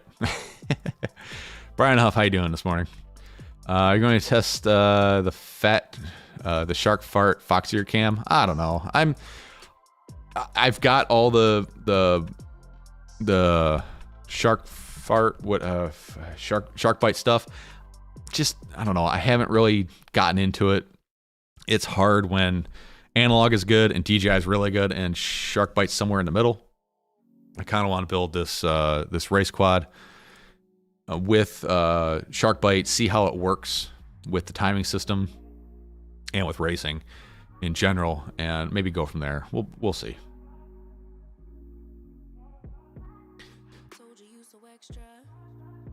See, do you fly or try SharkBite HD0? Yeah, I have. I've got SharkBite in this Ripsqueak. I had the old Bite Frost system, you know, it had the monitor with that was your video receiver. I really liked it. I liked it for flying racing. It's just having the ground station was a deal breaker. I sold all that stuff off. Then the current generation of SharkBite's out. I've been playing with it a little bit. The cameras were really kind of garbage. They weren't garbage, but they weren't good. I do have some of the new cameras. I haven't had a chance to try this yet. I think I'm going to build this 533 switchback with SharkBite, with the Race VTX and the new HD0 camera, the 12mm with the glass lens, and try that out. See what I think. I think that's going to be a pretty slick setup there.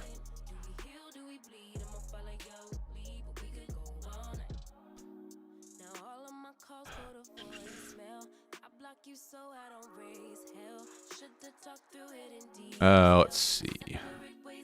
Dan636 says, and just as expensive if you don't already have gear that's compatible with it. I think we're talking about Shark Fart, but yes. Plus I'm running them on Orcas too, so the mount isn't quite perfect. I had to kind of 3D print and stick a mount on to make it work. So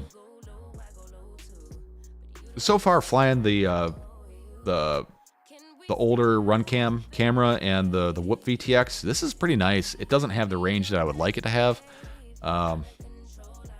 But for racing and close proximity flying, this is great. It's certainly better than analog. I'll put it that way. It's better than analog, but not a lot. DJI is way better than analog, but the latency is kind of a pain in the ass, especially for racing. And then timing, and then the fact that the DJI is not social, doesn't play well with other analog people in a social environment. Like, you got to go stand way in the corner. Anytime any of the analog guys have video issues, they instantly blame the DJI person. It really sucks, whether it's you or not. So that is the downside of the DJI. I would love to be able to race DJI. I think the size and the weight is there where you can do it. The latency, I just wish they would lock that latency. Spare latency in lieu of video quality, I think would be good, but oh well, they haven't done it. Leo Prince, so someone should make, yeah, someone should, but I haven't seen it yet.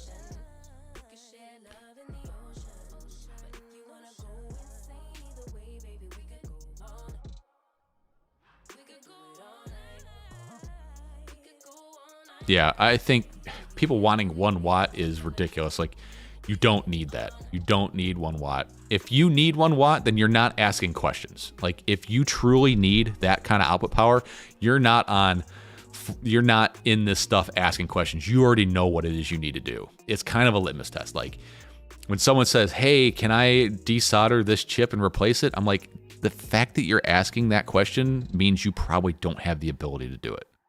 It's kind of self-answering. Yeah, if you need that kind of power, you're not asking questions. You already know what you're gonna do.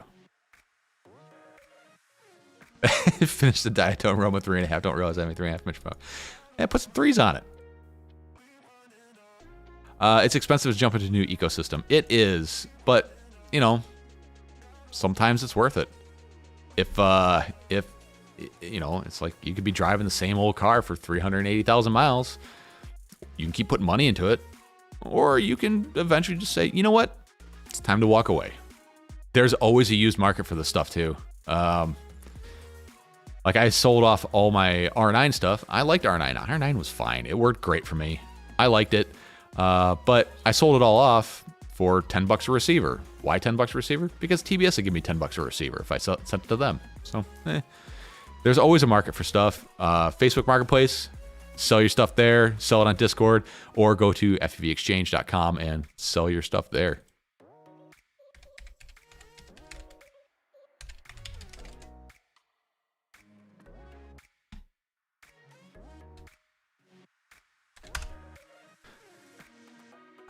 Everything I have is CRSF. Yep. So it would be difficult for you to walk away from that ecosystem.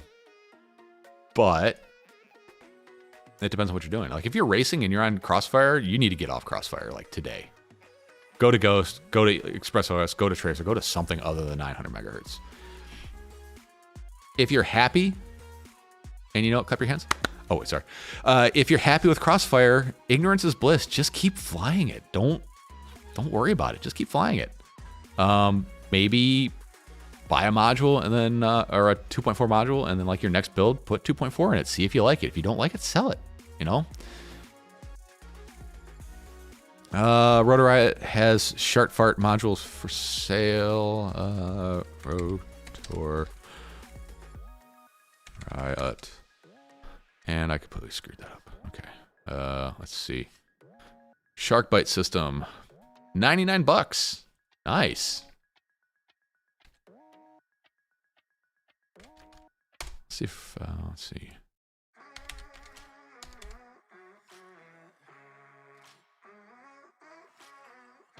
Ooh.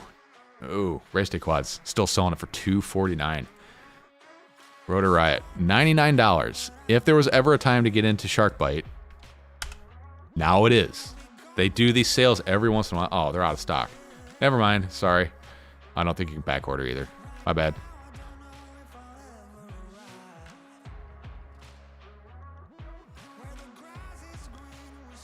There you go. Toss the Crossfire stuff in the Speedy Box. I plan on throwing a bunch of Crossfire stuff in the Speedy Box.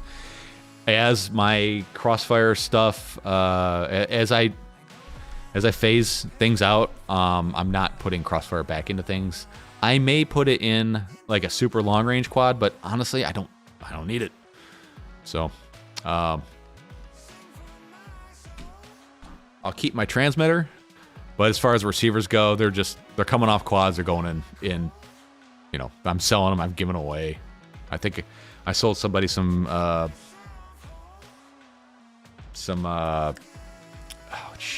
shark bite stuff that I wasn't going to use. I threw a Crossfire receiver in there because I ain't going to use it. I'll just throw it in the box. They'll find a use for it. Let's see, 1146. We'll spin the wheel for this guy here in a little bit. Let's see. Oh, cool. So some of the not patrons actually figured out how to get in. That's awesome. Got to keep it above the board. Every once in a while I go through and I search my handle on some other forums, and I don't know, it kind of bothered me. Somebody was saying I was doing things illegal by doing the Patreon giveaways, but they're open to everybody. There's no purchase necessary. Being a patron gives you other advantages.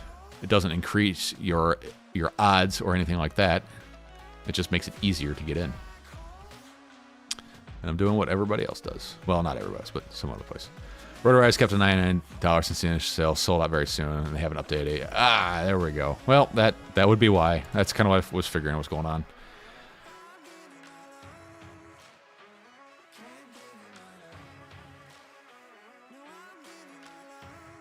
Yeah, I've got Crossfire just for legacy reasons. If I get a quad from a company that wants for a review and it has Crossfire in it, at least I'm covered. Whenever a company wants to send me a quad that's DJI, they ask me what receiver. I said just DJI, just leave it. As long as it's hooked up, I don't care. I got the DJI controller. I'll go fly with that.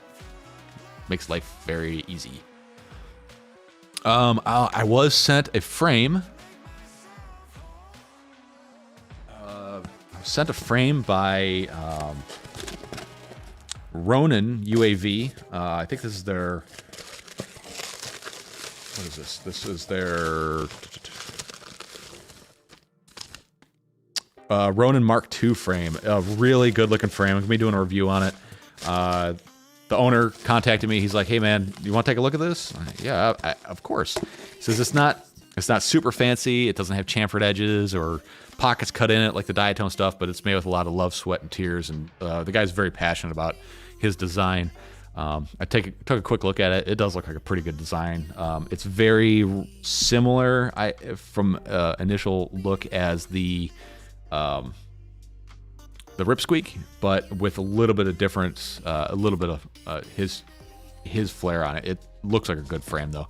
But I'll be doing a review on that in the next week or so. December is going to be a tough month for getting videos out just because I've got a lot of personal life stuff going on. My Tango 2. I wish the Tango 2 had something else. Like, I love the Tango 2 form factor, but I don't know. Yep, that is an issue, is shipping overseas is ridiculous. But, you know, it depends on what's in the giveaway, whether it's worth it or not.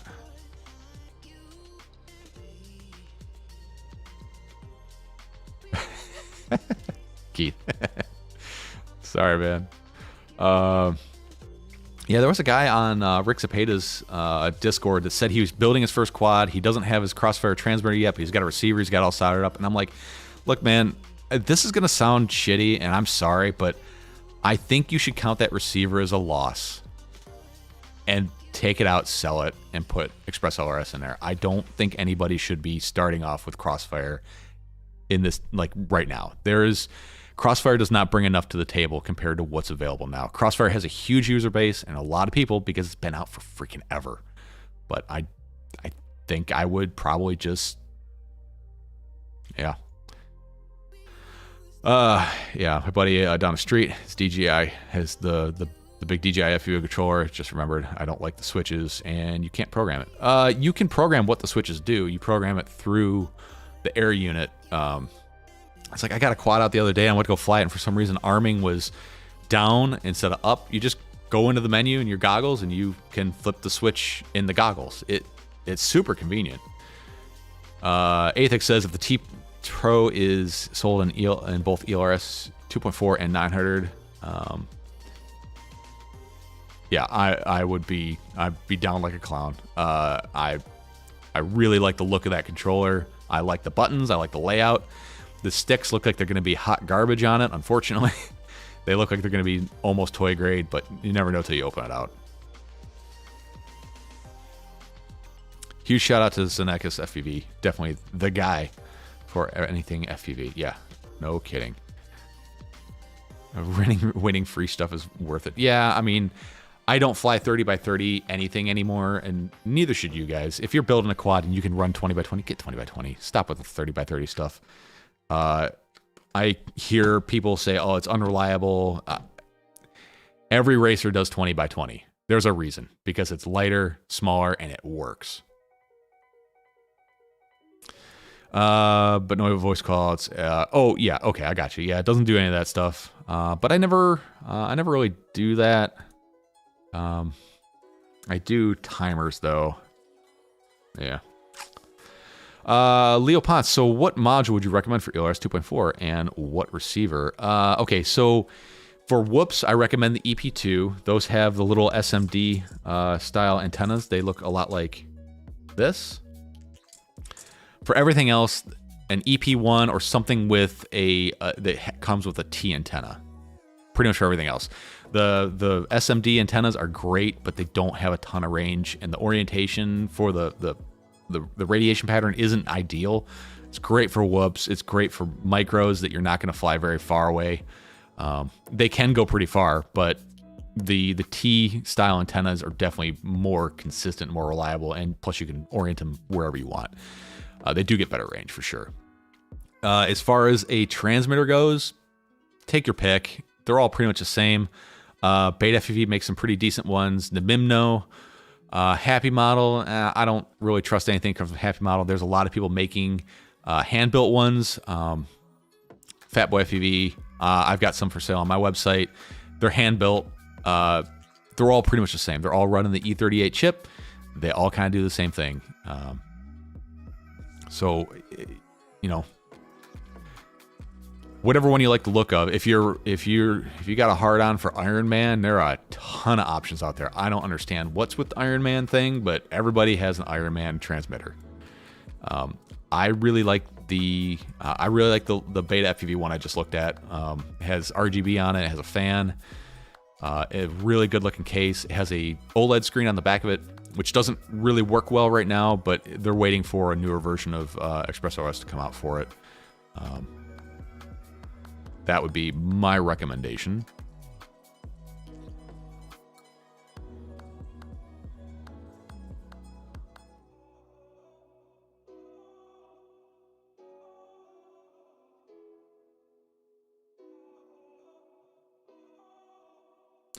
And they also have...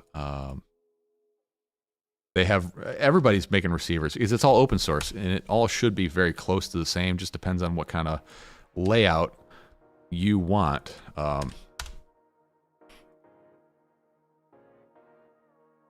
So this is my current favorite production 2.4 transmitter.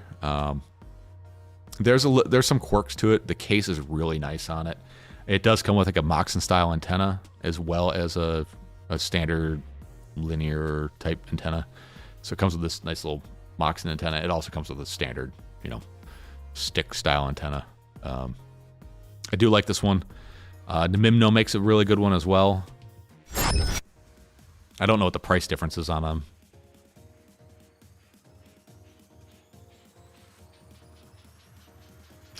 Dan636 says, you recommend any 20 by 20 stacks? I prefer anything Acon. The problem with the 20 by 20 Acon ESCs is they are a bit bigger than the 20 by 20 form factors. They kind of hang over the edge a little bit. The mounting's 20 by 20, but the actual board is a bit bigger. So if you're doing a very tight build, there's been a few builds where I've not been able to use that ESC because it hangs over the edge too much. Mostly like my box frames, they didn't work out with that. Hobby Wing is a great 20 by 20. Let's see, Marcel off Axis, $3 in Kazakhstan Kopecks. Thank you so much. Greatly appreciate it, my friend. 20 by 20 ESCs. Maytech makes a good one. Hobby Wing, great ESC. Acon, great as well. And T-Motor. I believe T-Motor is being made by Acon or whoever makes Acon. The layout looks the same. The documentation looks the same. I've been very happy with the T-Motor the T-Motor 20 by 20 ESCs. As far as flight controllers go, I don't really buy into the whole stack thing. I buy the flight controller and the ESC based off of the specs and what they do. If you can find them paired together, that's great. The T-Motor F7s are great. The Acon F7s are great. The Diatone stuff is all good. Maytech's good. Nobody really makes a bad... Well, never mind. There are companies that make bad flight controllers, but for the most part, they're not bad. I basically shop by dimensions and specs and features. I don't care if it's a stack. They all work together as long as they're not like pin-through connections. Don't buy those. Those are garbage. Marcel, how are you doing this morning? I had very bad luck with Beta FPV.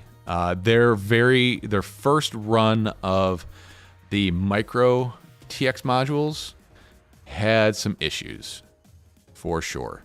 L. Leston, I was still waiting to hear back from you about what pitch those connectors were. I don't know if you posted it or not, but I could find you a connector, but I need to know the pitch. That's the distance from pin to pin.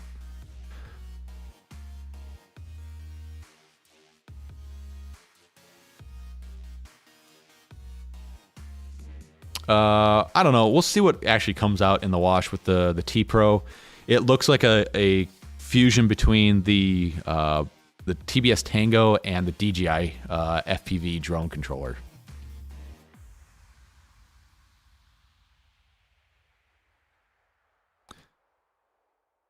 I thought about putting an ELS module on my X-Lite.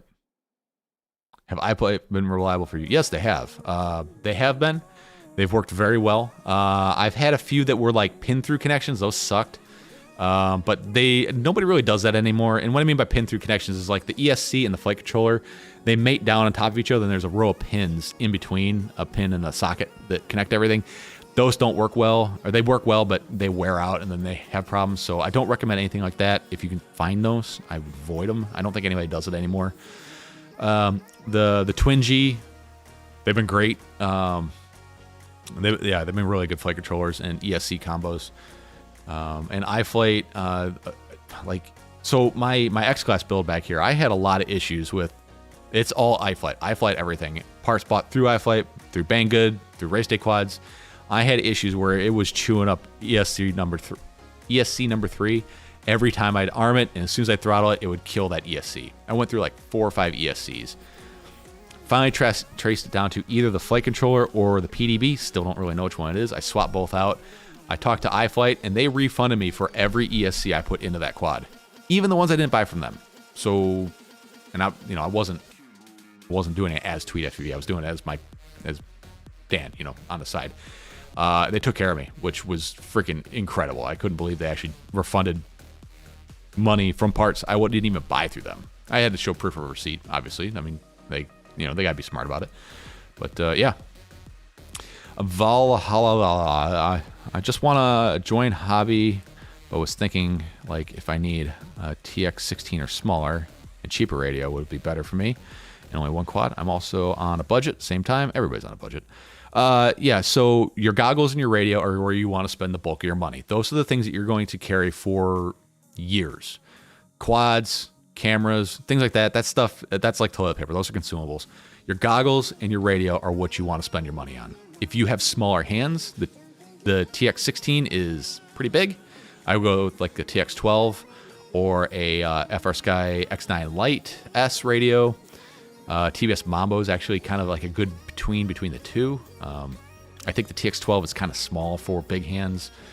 TX16 is awfully big and heavy. I don't know. It kind of depends on what you're looking to do.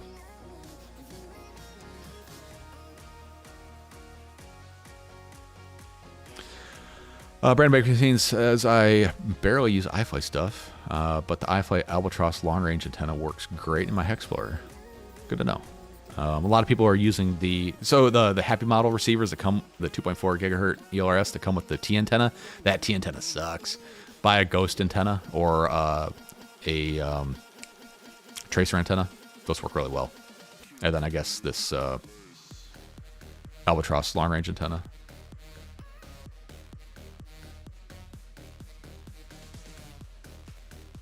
I had to trim the flight controller gummies to get the nuts to grab on the stack screws. It's literally 1/16 of an inch between my flight controller ESC with T-Motor F7 main stacks. Well, use different hardware. And I know they come with screws, but that's kind of one of those things, like, that's a nice gesture, but I very rarely use the hardware that comes in the box with the flight. I swear the longest part of any build I do is just figuring out the stack build-up between spacers, bolt, screws, nuts, all that stuff. That's what takes me the longest. Yeah, exactly. It's the stack screws are custom, almost always. Yep, GEP-RC. I don't like their electronics. Yeah, I don't like GEP-RC electronics. You can get a QX7 controller from Racer Quads for $68. Oof.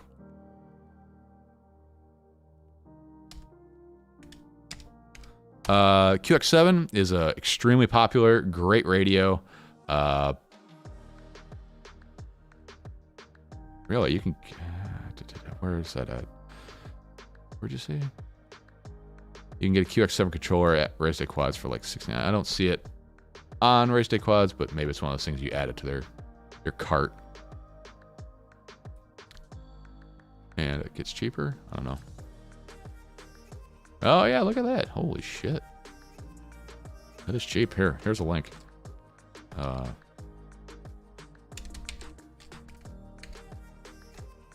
QX7 is a great radio. I hate the ergonomics of it personally, but a lot of people fly it. It's a very cheap way to get into the hobby. You're not gonna be able to bind on D8, so keep that in mind unless you get an external module, but whatever. How about the Nirvana? Oh god, no, Leston. You know I like the Nirvana, but I don't recommend anybody buy it unless it's like, unless you know what you're doing. If you know what you're doing, you're not asking me whether the Nirvana's any good. You already know. There's plenty of information out there.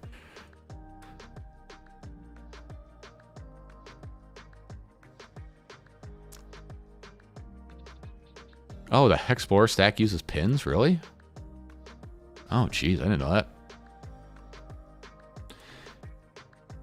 Yeah, the build quality inside the Nirvana, I wasn't impressed with. I saw a lot of hot snot holding boards onto things that were scabbed on in mine, and plus the firmware was a mess, and Underground FPV kind of screwed a lot of its customers. I'm like, you know what? I'm going to let this one go. But I absolutely loved the Nirvana. I thought that was an excellent radio. It was a touchscreen before touchscreens didn't work. It's always had touchscreen support.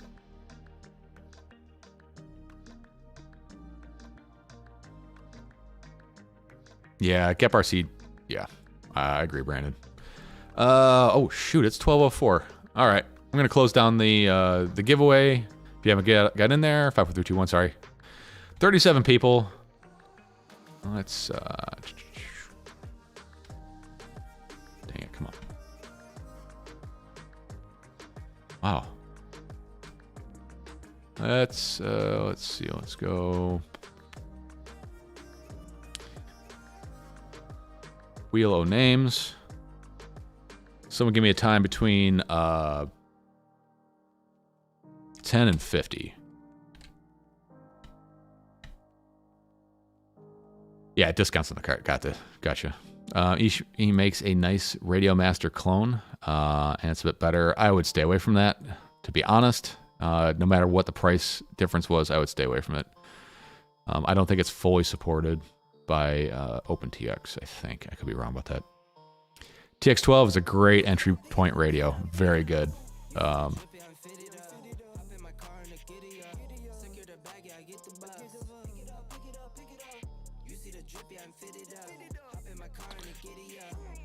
Let's see.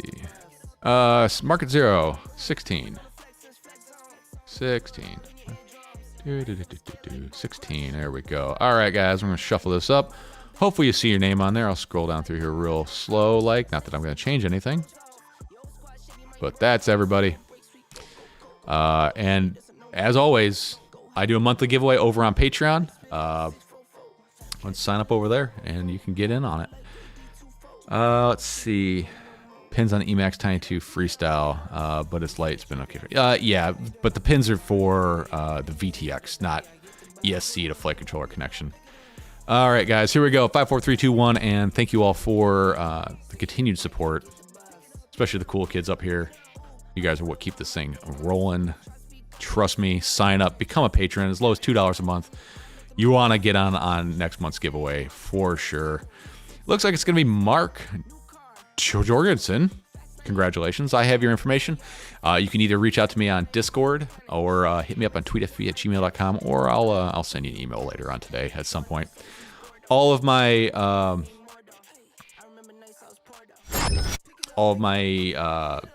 Secret Santa shopper guys, folks, I'll send you an email probably tonight about who you got. And if you want to get on it, head over to tweetfb.com, hit that Discord link, and sign up. It's a lot of fun. It's a good way to kind of give back, or give something to a complete stranger. Yeah. Pyrodrone has great TX16 deals at the moment. If you're gonna shop at Pyrodrone, yay. I'm not a fan of Pyrodrone at this point. They've done some crappy things. Even Bob Ruge spoke out recently about his experience with them. All right. Close call again. Well, you'll get there. Maybe next month. Who knows? We'll see. All right, folks. Next month's giveaway, if you guys haven't figured it out, I've already shown it twice in this video. It's going to be a complete setup. Goggles, quad, controller, the whole works. This is going to be the get started bundle to beat all bundles. Yeah. I've already shown it twice today. The hints have been in my last couple videos, the last live stream. I've been hinting it. Nope, it's not a 3D printer like the old Voron over there. Actually, I'll grab the cube off of it.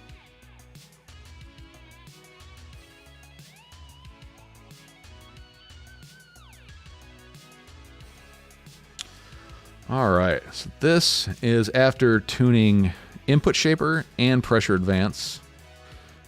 This is my Voron cube. I'm still waiting for my serial number over on Reddit.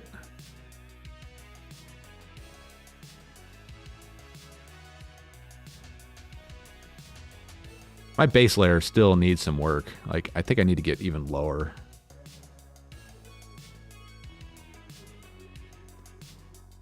That turned out really good. I've also been playing with the extrusion multipliers for doing things like threads. I find that a 0.92 extrusion multiplier is working out really good. JB's sick. What? Oh, that sucks. I'm sorry. Well, I guess we can keep talking if you guys want to. I mean, I'm down.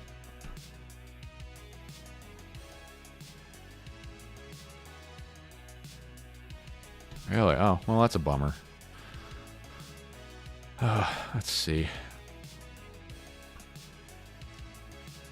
Personally, never had a problem with Pyro.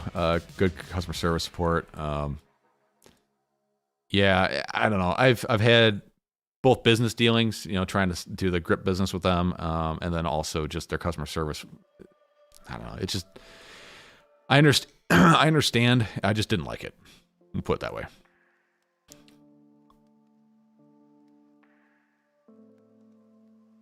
Athex, I've been listening to the Nerd Lo-Fi and only watch to type. Did you say you tried input shaping? Yeah, this is tuned input shaping using the ADXL 345 accelerometer. I did it manually, and it worked. It didn't work this good. Like, that accelerometer is, I mean, that will gnat's ass your adjustment for sure. Like, this is what came out after the adjustment. This is one of the smoothest prints I have seen come out of this printer, and this is after using the accelerometer for the input shaper. I don't know how well it translates over the interwebs, but it's pretty darn good.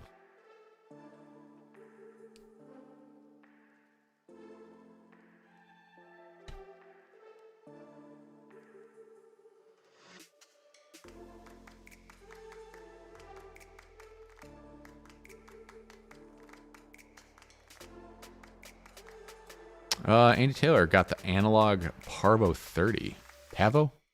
Not Parvo. Speaking of Parvo. Hey, there they are. I don't know if you guys have ever seen a dog with Parvo. It's fucking terrifying. This is horrible.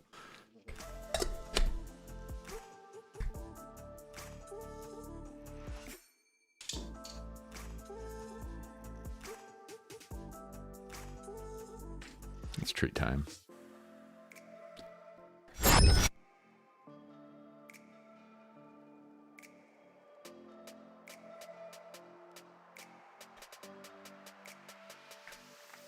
No ghosting.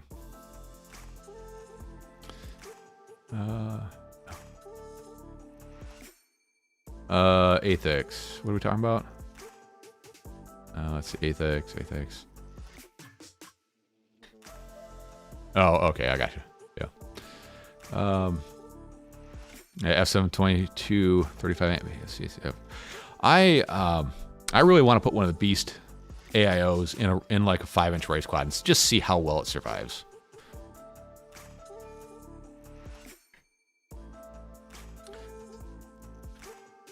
Taycan 3 for $98. Bought it. Oh, cool. 350 milliwatts VTX is no such. Yeah, for a Cinewhoop, like I don't think you need to go with crazy output powers.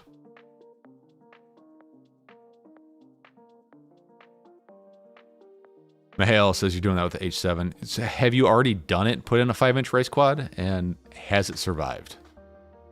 So I've got an H7 in my my 250.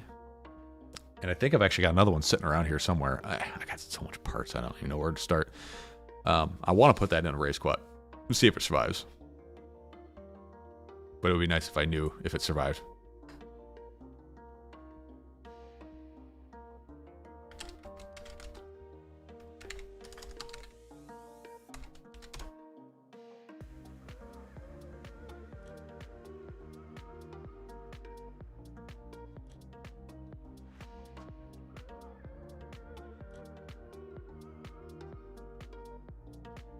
Only test hover. Okay.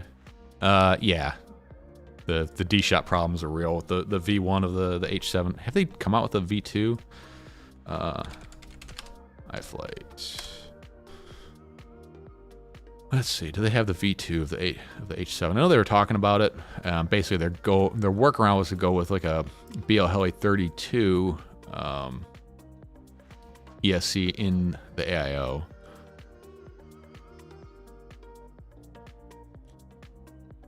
Let's see. Beast H7. Yep, they do. $128. Good night. Jeez, that's expensive. 55 amp AIO. That's getting up there. That is getting up there.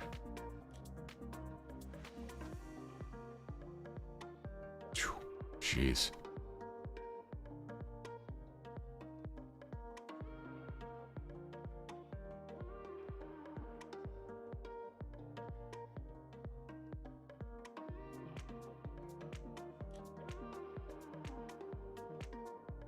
$40 amps? No, that's pretty good. That's 40 amps per ESC. That's not 40 amps per board. So that's 120 amps. Your battery can't provide 120 amps. All right, I mean, probably can't provide 120 amps.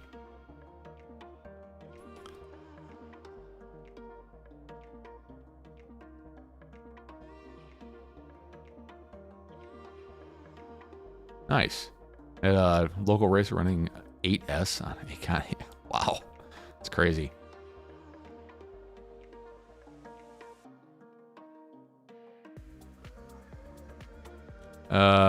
Yeah, I don't know what, I don't think I went with a nightly. I think I just went with Betaflate 4.2 something. There was a version that was compatible, and I just stayed on that one. They came out with a 30 by 30 beast. They did.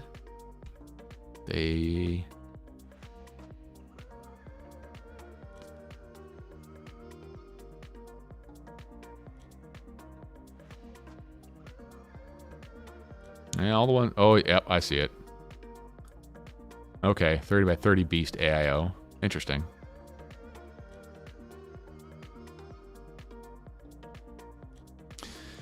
$30 by $30 beast AIO.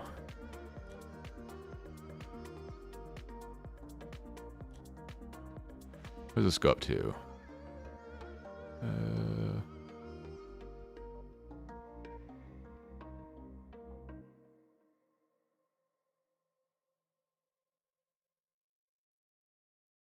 6S. Okay. I know iFlight teased some 12S ESCs a while back.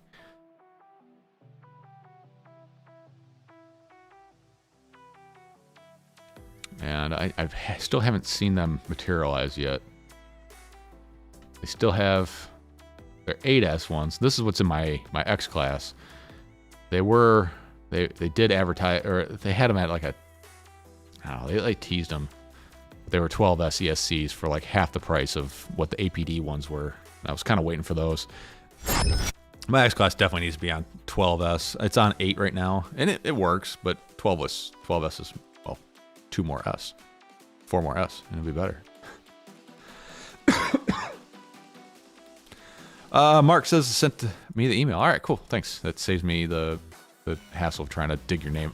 Like, I've got your info because of that Google Forms. It's just, it takes a while. Like, I look at everybody's email address and I'm like, I bet you it's that one, because everybody's email address is really, really easy to kind of figure out who they are. But otherwise, I gotta like click through each entry. Yeah.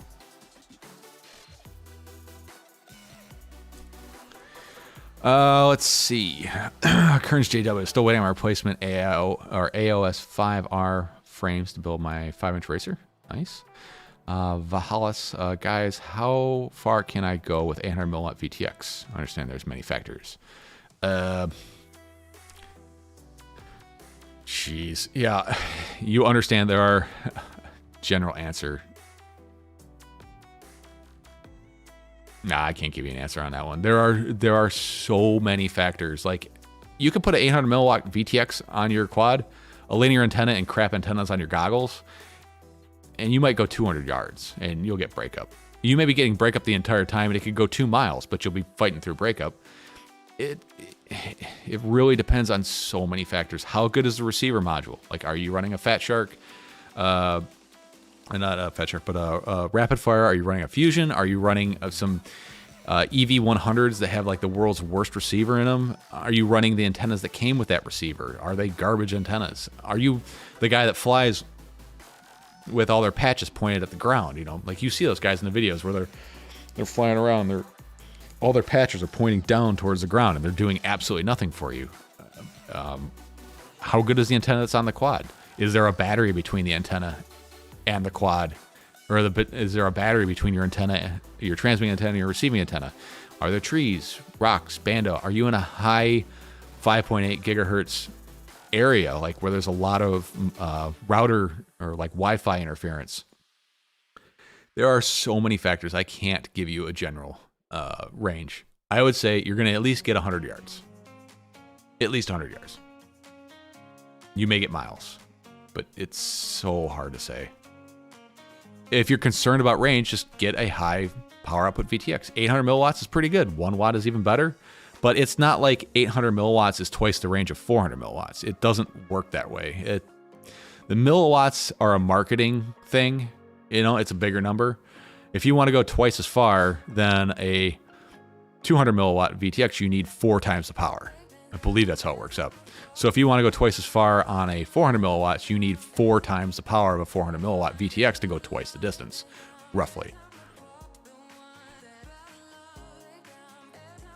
Athex says most quads struggle with 35 amp ESC. Anything above that, I say would be headroom for spikes. Yes, that would be the headroom I think you need for like when you crash and you have instantaneous surges, but that's about it.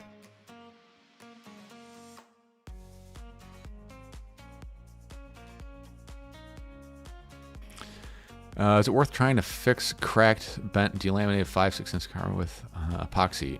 I don't know. I mean, I've got race quads that have delammed arms. I've been flying for seasons. It kind of depends. You can always try.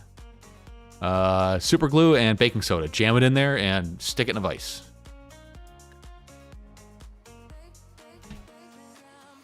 Thanks, Brandon. Appreciate you giving some sort of answer. Yeah.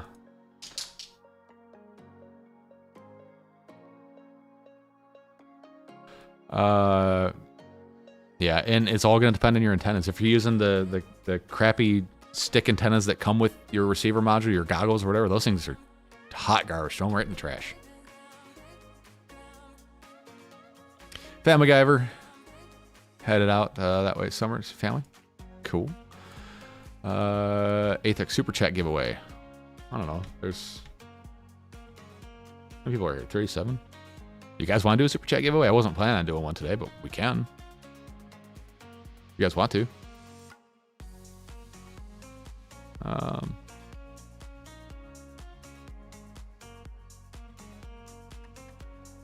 It shouldn't. That's the problem, Bitterfoot, is it shouldn't make a difference. An 800 megahertz, 800 milliwatt VTX is an 800 milliwatt VTX. If the VTX is actually putting out that power, none of them are going to put out 800 milliwatts. They're going to put out probably 500 at the most, and they're going to scale down when they get hot. So the numbers are very much marketing. I would say if you want to be sure that you're getting a good VTX, TBS, Rush would probably be my two recommendations.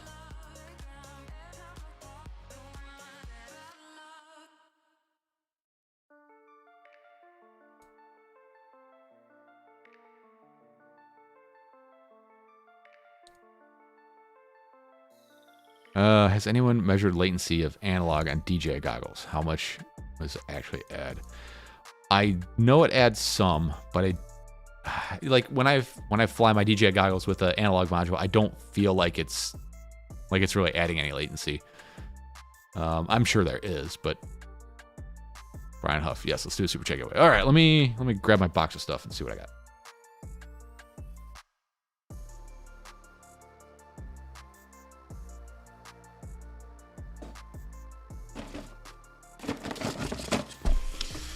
All right, let's see. I've got a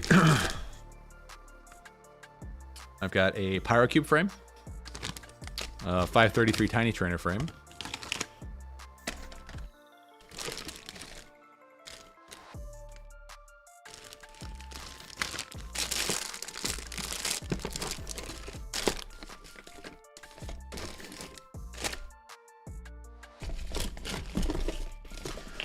got a 1S, 2S battery charger. Got some ghost receivers. I have an Acon. Oh no, that's not what this is. This is a. Ooh.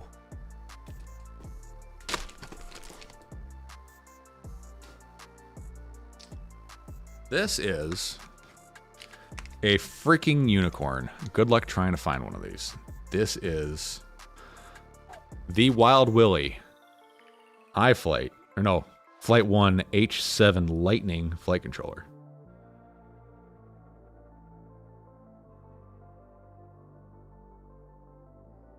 This runs Falco X. You can't buy these things. This, I didn't like Falco X.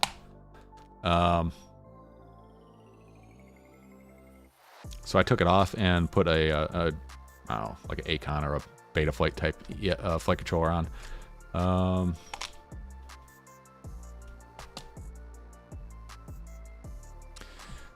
Let's see.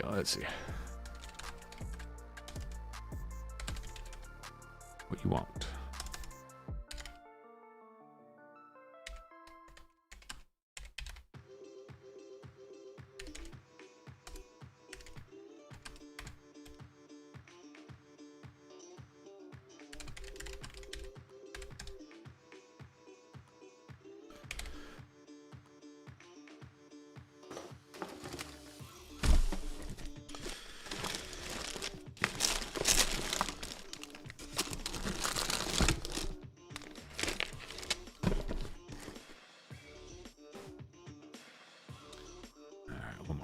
Here.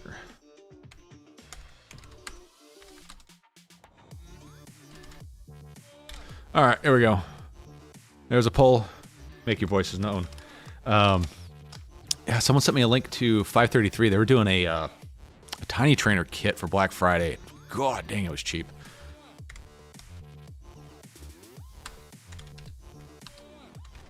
It was like motors, flight controller, frame, no camera.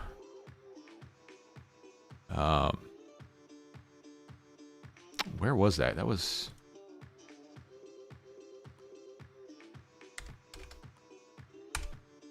That was in the WhatsApp, wasn't it? Or no, Discord. Where's that at? Deals? There we go. Black Friday combos. Check this shit out. So they are running, I don't know if they're still doing it, Black Friday combos for the 533 Tiny Trainer. This is the funnest quad I have. I'll be straight up with you. I have a couple of them. They're super fun. Oh, are they all out of stock? No, they're not. Okay, not all of them, but so they were doing 128 for a 533 Tiny Trainer, 4 Tiny Turners, and a flight controller. $120. That is a screaming deal. They're also doing switchbacks.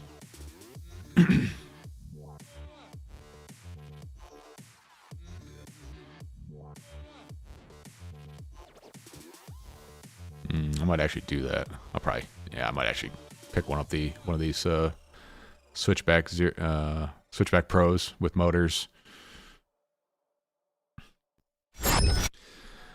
All right, Pyrocube is a frame. Pyrocube is a frame. Yes.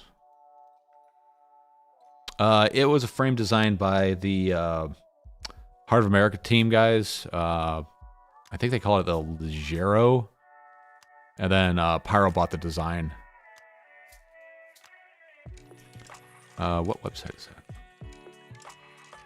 All right, let's do another wheel of names here. Wheel of names. All right, let's see. 533 Tiny Trainer frame seems to be what everybody wants. Let's do the 533 Tiny Trainer frame. $5 super chat, and we'll get you in on there. And we'll make this a short one. Keith Jones got you on the board for one. And Brian Huff as well.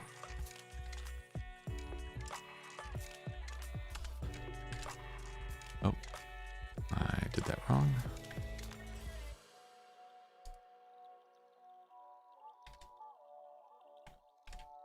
Brian Huff, you're on the board. Yeah, we'll do the 533 Tiny Trainer. Words. I don't have 3D printed parts for it, but I will, available to Canadians. Yeah, you just got to cover shipping. That's all. So rules, cover shipping.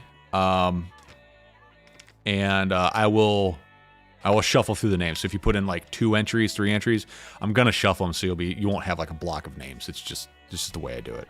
Dan636, you're in it for one. Let's get you on there. I don't have the 3D printed parts for it, but I could probably print them out for you. Or if you want to go HD, I do have some HD plates for it, so you can run DJI or whatever. It basically turns into like a bus style frame with standoffs and all that shit. Off axis for DOS. Get you on there for 2. Thank you. Oh, let's see. FV Trucker's got a problem. What are we doing here? Sorry if I haven't caught your FU Trucker, having trouble getting the Acon F7 flight controller to go into DFU. Someone told me to unsolder the RX from the UART. It worked. Can you explain this? Probably shorting something out. That would be why. A lot of the newer flight controllers are built way better, and they have built-in over voltage protection, where they will actually stop themselves from being fried, which then makes them so you can't go into DFU mode or anything like that. That would be my guess, is you probably had something bridged.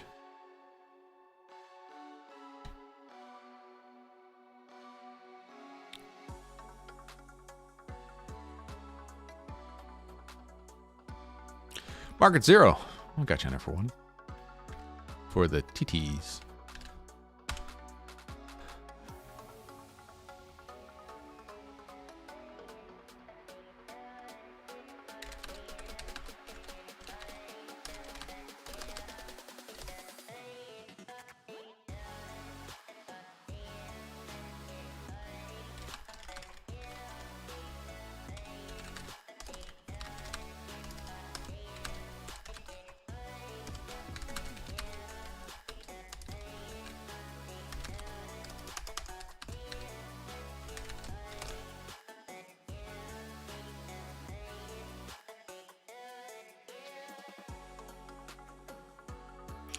Oh, let's see. So LS, he bought one of the Beta FEV light modules, and one of the connectors was broken on the inside. Honestly, LS, and if you're still in the chat, I'd recommend contacting Beta FEV and just having them send you a new one. But after this is all over with, I'll get you a link to the what I believe is going to be the connector you need. Gamma Gonad. Love that name. Got you on the board. Thank you.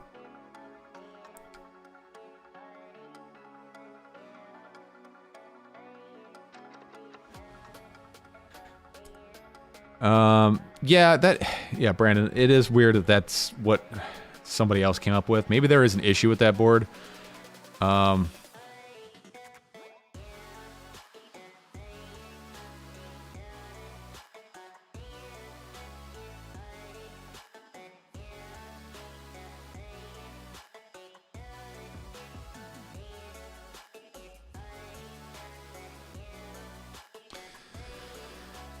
All right, we got 2 from Athex. RC Quads for the win. Ah, stupid wheel. Stop that.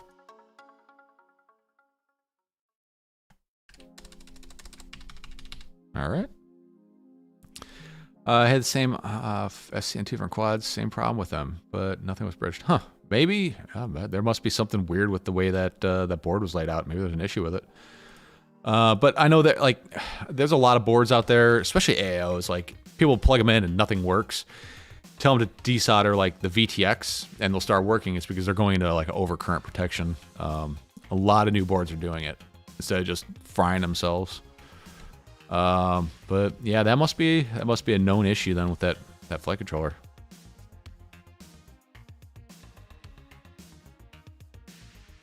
Interesting. Acon FC.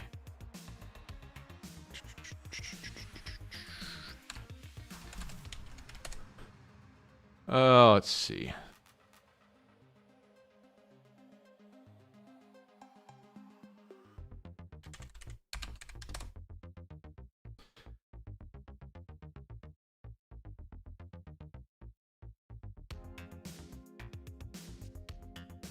You'd think that if it was an issue, they would be putting that on their website. Who was that? FPV Trucker. Which Acon F7 is it that you're working with? Is it the F7 V2, the Mini V3, Mini, the flight controller? Which one is it that you're working with?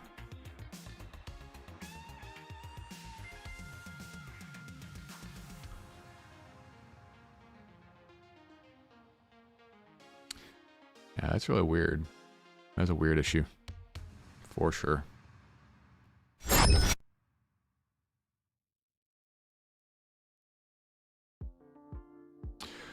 Robert Jagrevics. Got you on the wheel. Senekis, FPV on the wheel. Let's go for it. All right. I'm going to convert and upgrade my old 1S 2.5-inch toothpick. Uses 2.4 ELRs right now. But really old heavy model 1102 1300 motors are super rough. Yeah, those motors were probably super rough when when you pulled them out of the box. They work great, but the build quality is not very good.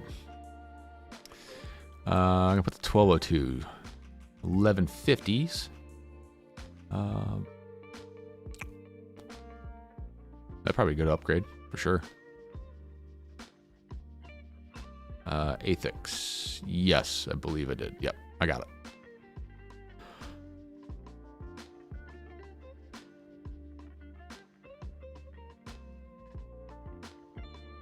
All right, guys. I've got stuff to do today. I wasn't really planning on streaming for 4 hours, but let's shut this down in about 10 minutes here. 12:45 my time. We'll spin the wheel and I'll get out of here. I don't know if Ciati was planning on jumping on in place of Bardwell.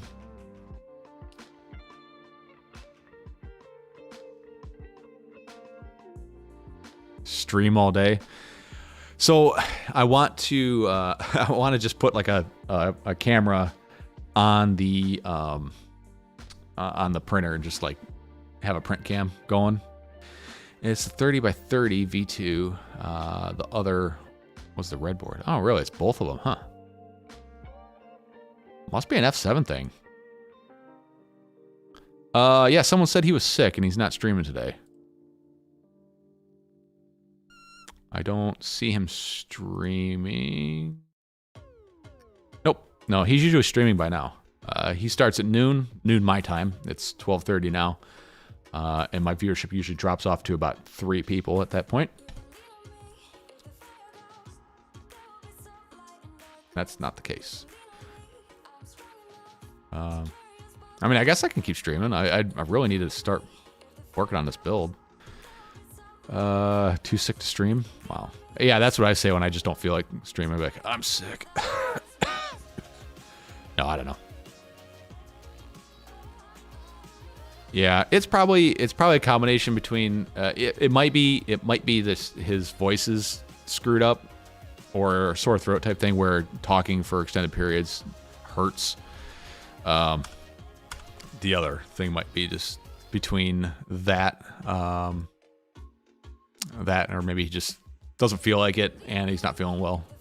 Eighth extreme build like Ciati. Okay, so I'll just not do anything for the next 3 hours for the next month.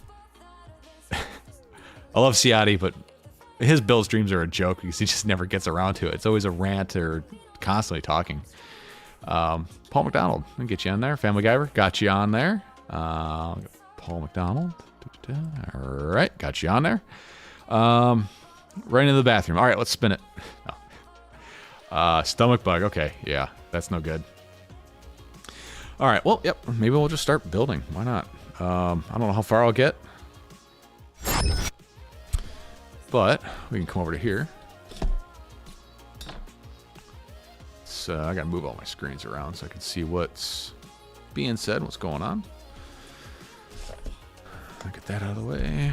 I'll get that one out of the way.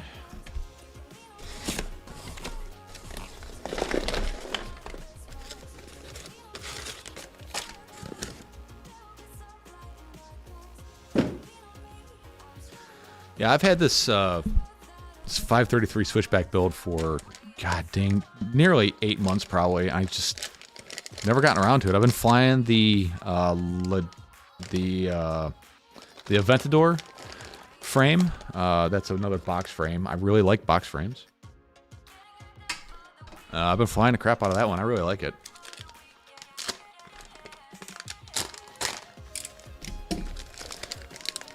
Got a buddy of mine, he's hitting me up over on Discord. He's looking to downsize his FPV fleet. He's getting ready to move to another city. Kind of wants to downsize a little bit. I don't like seeing my friends get out of the hobby, but if they're going to do it, at least I might be able to help them out. So I originally planned on putting Ghost in this one, then I decided against Ghost, and I went with Tracer. This is a 69, so this is 5.8 and 2.4. But I don't think I'm going to do that. I'm going to do, we're going to do HD0. We're going to be doing Sharp Fart. Going to HD0 cameras as well. Bitterroot, FPV. I'm going to fly my tadpole. All right, man. We'll see you later. He lags so much on this build, yeah. Tadpole is my favorite, really. I worked on a tadpole. I did not like the frame, but I mean, I never really flew it all that much. Armadon makes some weird decisions with their frames, as far as I'm concerned. So I got this from 533. 533 has quite a stock of Divimath products lately, which just makes sense. I'll take a 3-inch if he has one. That's what she said. Nice. Nice. Yeah, I'll spin it here in a couple minutes if you guys want to get in on there. $5 ship chat for a 533 Tiny Trainer frame without 3D parts. I could probably kick 3D parts out, or you can do them yourself, whatever. I do have the HD plates for it. This was the camera I was going to use. This is my favorite analog camera. This is the Racer 2, but obviously we're going with Sharp Fart.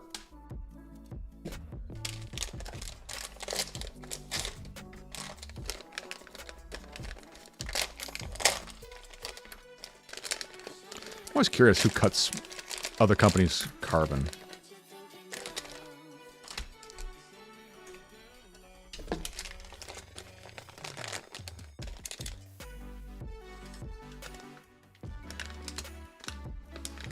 Let's see. I would love to see more builds.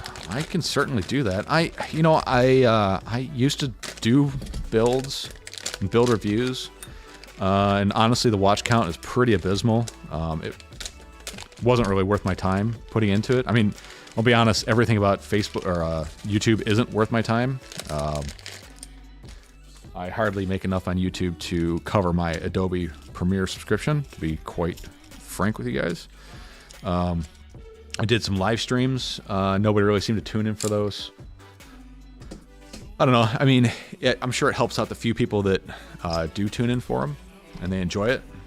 But, I mean, I enjoy building. I enjoy building a lot. So it's one of those things like, do I shut the camera off and just do it for myself? Or do I bring everybody along for the ride? I don't know.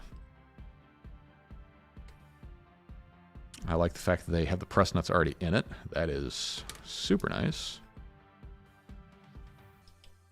And these frames are supposed to be tight.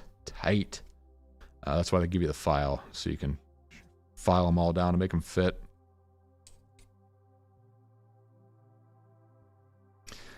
I've never built a switchback, so I'm not exactly sure how this thing goes together. Figure it out as I go, just like everything.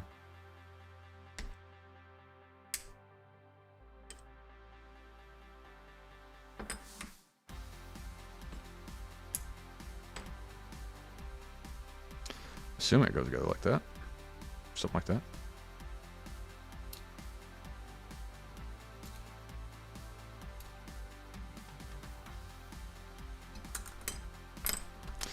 All right, I might need to look it up.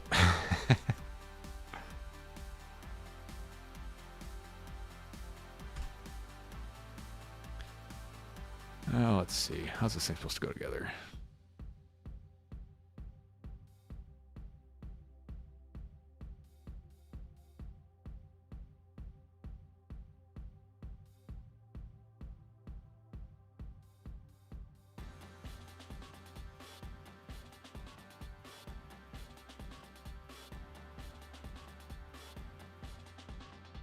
All right. Okay. I see how it's supposed to go together. I see. Where is my chat? There it is. All right.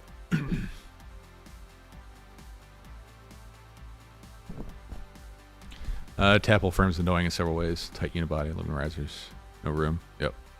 Not CNC Madness for sure. It sent some crap to me.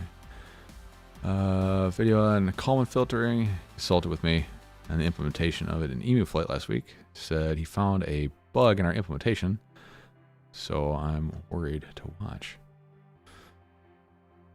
Seems I'm in the market for a camera. What cam was that? The analog cam, the Runcam Racer Nano 2. That's my current favorite analog camera. Light, low latency.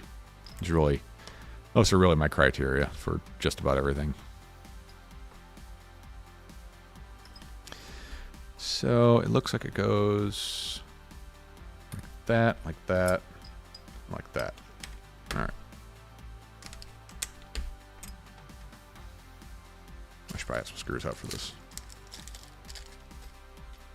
Oh, all right, we're past time. Let's spin the wheel for this thing. All right, guys. If you want to get on this, you have a couple seconds to do it.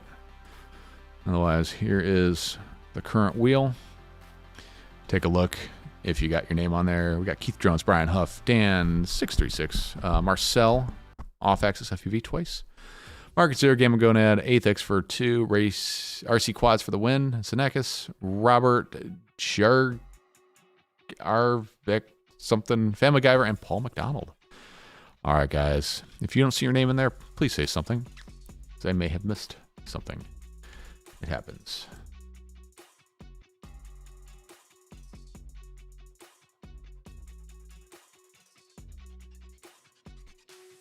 Let's see, 1, 2, 3, 4, 5, 6, 7, 8, 9, 10. All right. Oh, yes, we will be randomizing them. All right, folks, here we go. Let's shake things up. 5, 4, 3. Oh, somebody. I need a time between 10 and 50. Oh, yeah, that's right. You like that 18650 battery build. I should post a video of me building the 18650 12S 2P battery that I have in the my home-built one wheel over there. That one, it was scary. 42 from Family Guyver. So you know if it doesn't land on you, it's your fault. All right, guys, here we go. 5, 4, 3, 2, 1, and spin.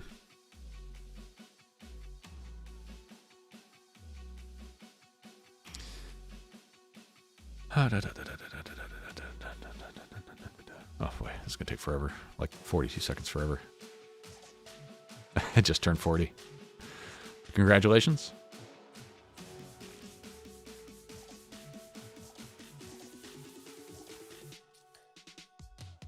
Brian Huff asks, anyone have a 18650 build for sale? What do you mean 18650 build?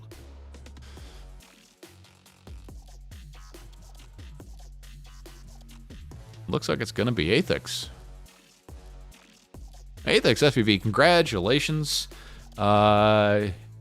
Hit me up over on Discord over there. One of my Discordians. And we'll talk some details. Congratulations.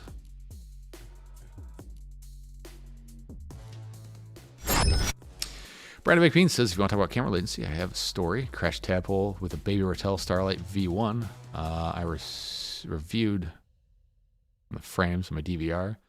The frame where the video went black prior was approximately 3 to 4 frames before I hit the tadpole. Think about that, 3 or 4 frames of delay in the camera. Jeez. Camera broke before the frames went down. That's crazy. That is crazy. Yeah, camera latency is latency is a big deal. Latency is a big deal. Like a Recon 3 Nano, is that what you're looking for? I have, you know, Brian, hit me up over on Discord. I've got something like that I'm never gonna fly again. And if you want it, we can talk some details. 250.com. Hit the Discord link if you're not already over there. Again, I don't know who's who over here. Like Brandon Baked Beans, I know you are because you're the same everywhere. Same with Athix and L. Eston. But you know, Brian Huff. If oh, you know what? You're over there, aren't you? Maybe. I think I know who you are. Maybe not. Expect to see the impact? Nope. Just approaching the thing I crashed into a few seconds in front of it. That's nice. Yeah. Camera latency is a big deal. Latency is a big deal, especially, you know, racing, like where that can make a big difference. Yeah, they're still there. They're doing what they do the best, which is absolutely nothing. Tell you what, guys, I am going to snag a cup of coffee. You can listen to some tunes and watch my dogs do absolutely nothing. Be right back.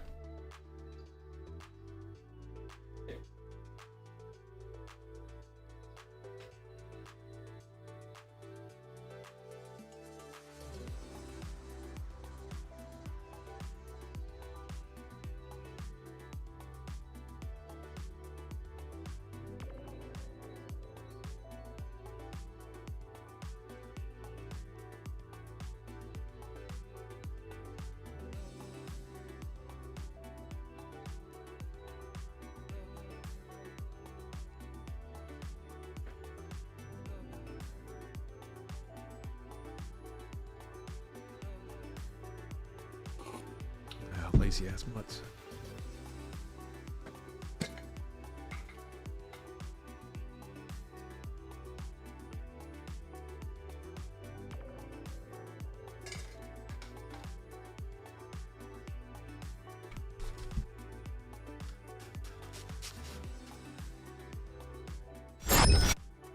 All right. I'm sure they did nothing while I was gone. Or did they get up and start dancing around?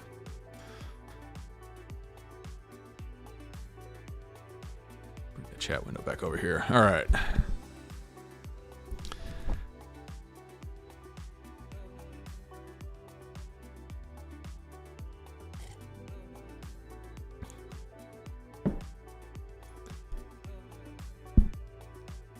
All right, Brandon, we'll see you later, man. I do have to eventually go eat or something. I don't need to eat. I'd probably skip a meal. Or like 10.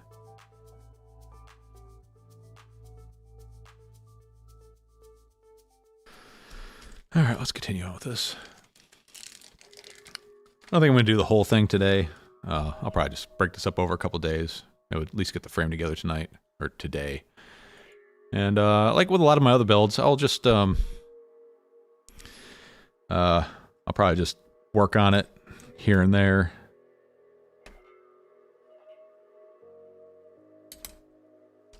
Yeah, these dogs are spoiled.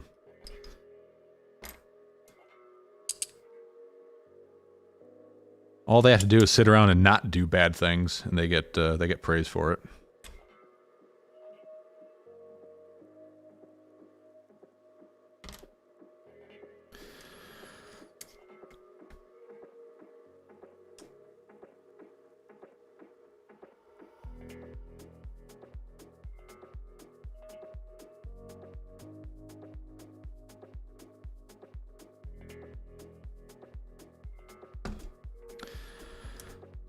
Let's see. Got that.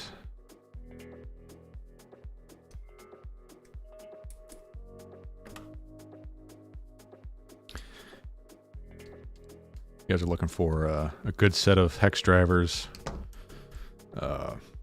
Wira makes some good ones, and then MIP is. These are really good.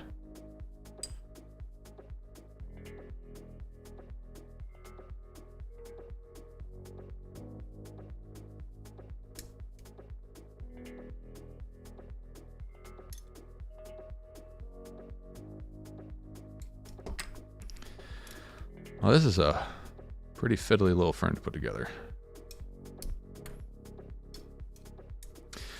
So something I see that I already don't like about it is the way the stack screws work. They got to go up through the center before you assemble it, it looks like.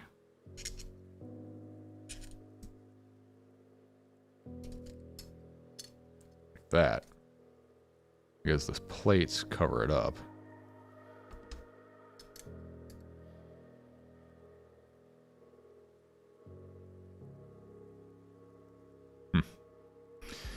Yeah, I don't know. We'll see. Let's see how it all goes. Something I do appreciate from some manufacturers, they actually put like really good, you know, assembly manuals in their frames. So I mean, you know, like they got them online. That's cool and all, but I would much rather have a printed out manual or assembly guide, if possible.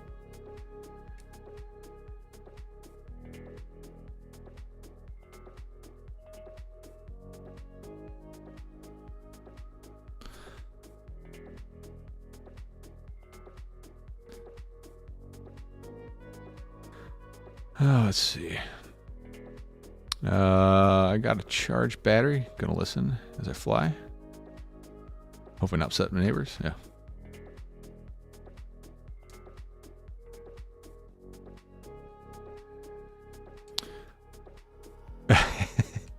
I think I remember seeing that, Athix. Yeah. That's kind of funny.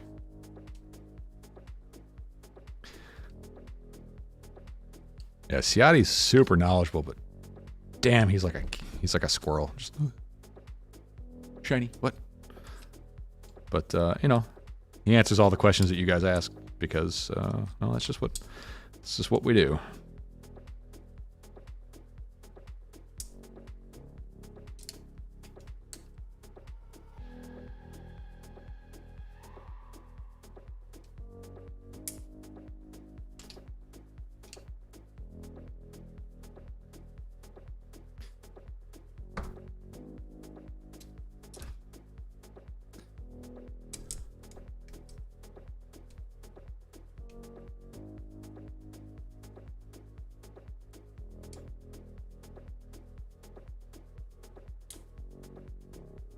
Yeah.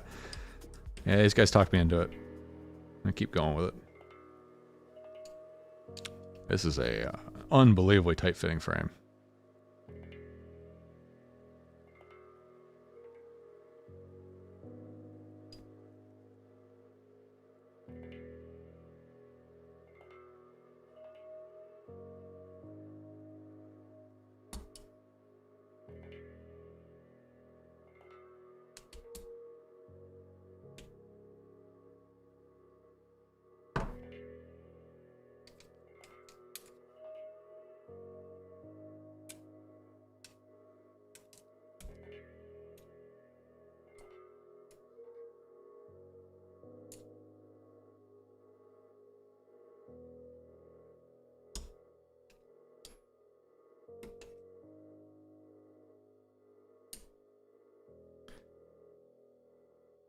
Yeah, for sure, Athix.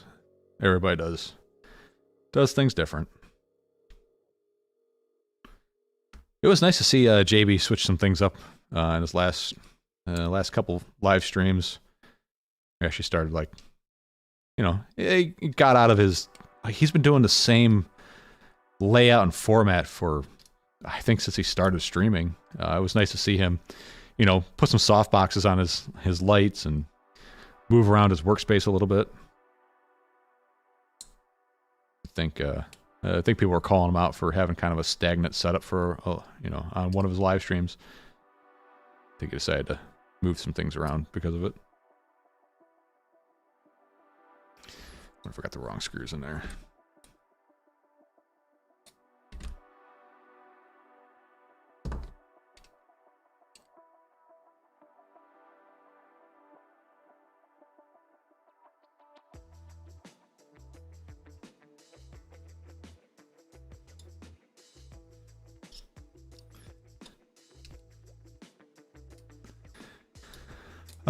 Rick says, is this the new HD switchback frame? No, it's not. That HD switchback frame, I think, was a little short-sighted because now they've got the Race VTX.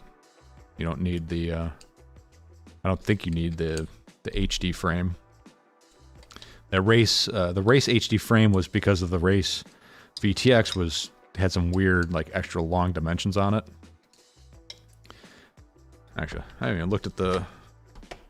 Let's take a look at this thing, see what it looks like.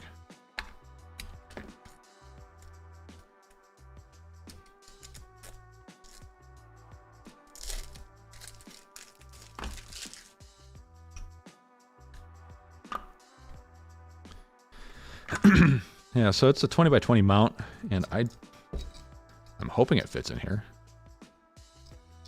I would assume it should. I don't think it's much bigger than flight controller is, but that's the new Race VTX for Sharp Fart.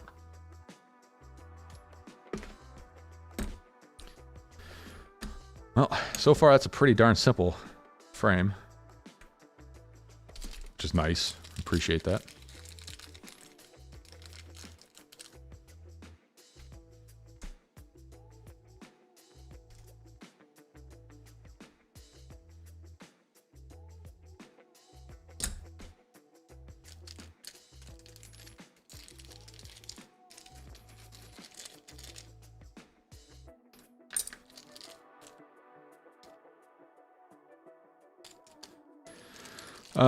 Let's see, Family Guy. We're hoping to get to live stream status one day. It's a lot of work. Seems impossible. Are you talking about just for the gear or to get to the point where YouTube will let you live stream? I think they'll let you live stream pretty much anytime, right? Oh, I don't remember. I don't know. I'll be honest, it's not all it's cracked up to be. It's a lot of work. I'd honestly rather be out flying, but, it's crappy out. Nobody's here to bother me. So, might as well hang out with you guys.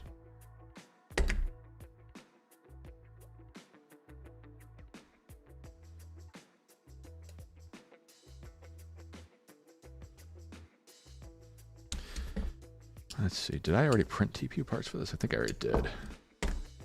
Yeah, I did. So it doesn't come with TPU parts.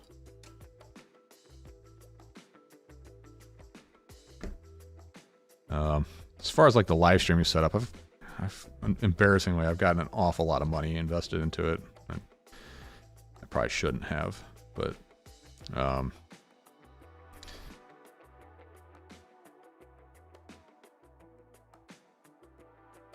just the cameras alone, I've got two Sony A5100s. I got this one and that one. They were really cheap, super excellent streaming cameras. Then stupid Linus Tech Tips said something about them, and their price literally doubled overnight on eBay.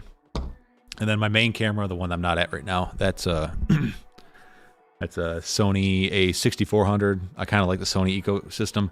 These things overheat, the 5100s, when you're doing like just straight up recordings. But since I'm live streaming off of these, directly into a capture card, they don't tend to overheat. But if I was doing this as like a recording, I get maybe 30 minutes of runtime, then they overheat and I gotta shut them off, let them cool. Is there a difference between front and back? This looks to be exactly the same. It's based off the top plate, apparently. That's cool. And then the PC that's powerful enough to actually do all this stuff, that's a whole other animal. I was doing all my live streaming off a laptop. It was a cheapo $500 Asus laptop. It had a dedicated GPU and a Ryzen processor. It worked fine. Before that one, I was doing it all off a Surface Book, but I ran out of USB bandwidth because I had so many devices plugged into it. Stuff would just drop off, which was a real pain in the ass.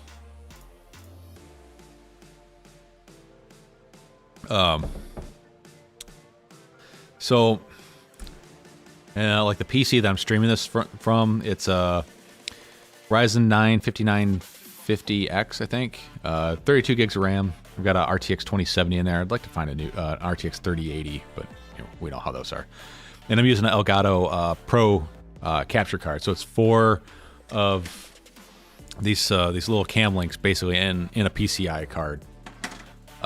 So that works really well for the 3 cameras, and then I used a 4th input for like if I want to put my analog in there and fly around the house or something. So that's cool.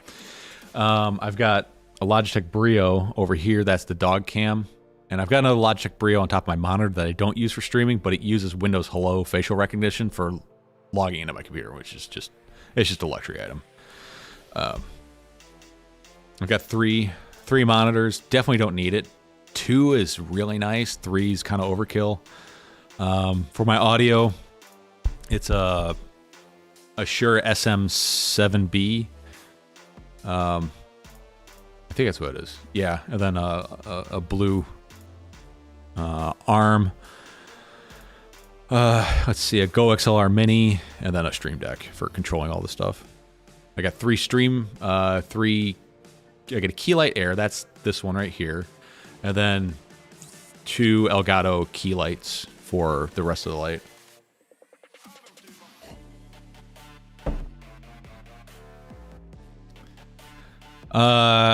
Yeah, 3090. I would like to get 3090. 3080, I think, is probably the right one for me. So, anyways, that's the frame. She's pretty basic. Nothing really stands out as being crazy about it.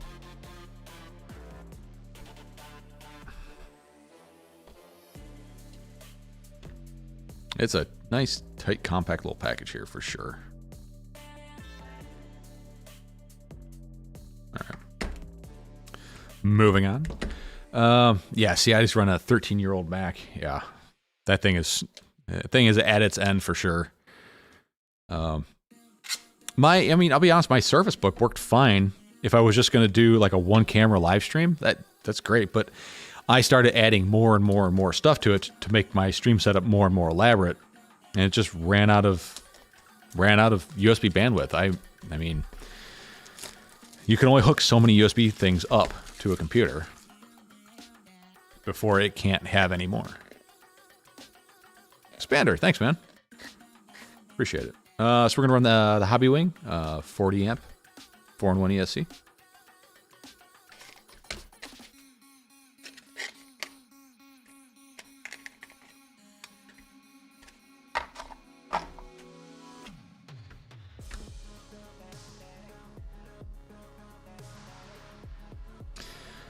Ooh, God, that's a tight fit right there. So the fact they pre-solder that.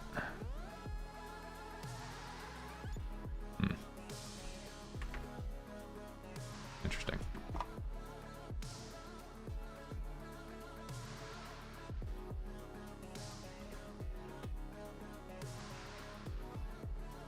Yeah, his stream setup is 100% pretty much like ideal. It's a very small room. You only need 1 camera, maybe a webcam. If you're doing like tech content where you want a face cam and then like a working bench cam. Sometimes simpler is better. So that's gonna be interesting to deal with here. It's just where these mount. I'll probably just squeeze that in there.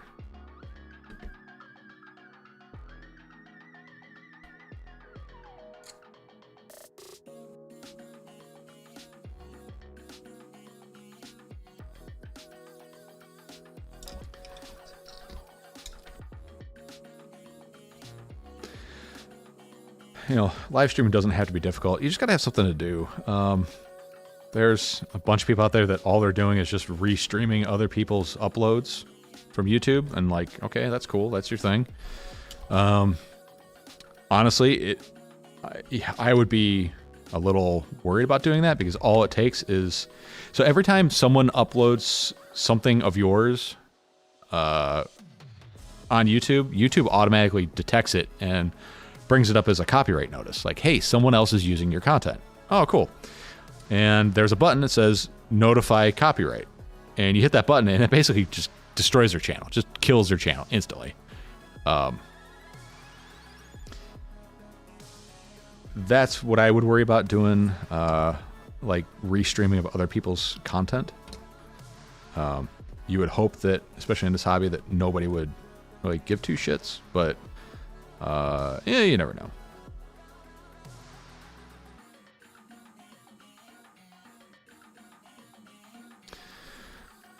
Let's see.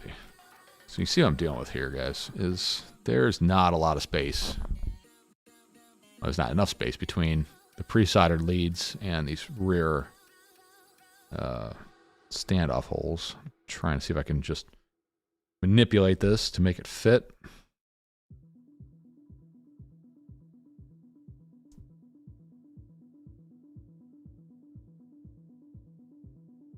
Might be able to get close.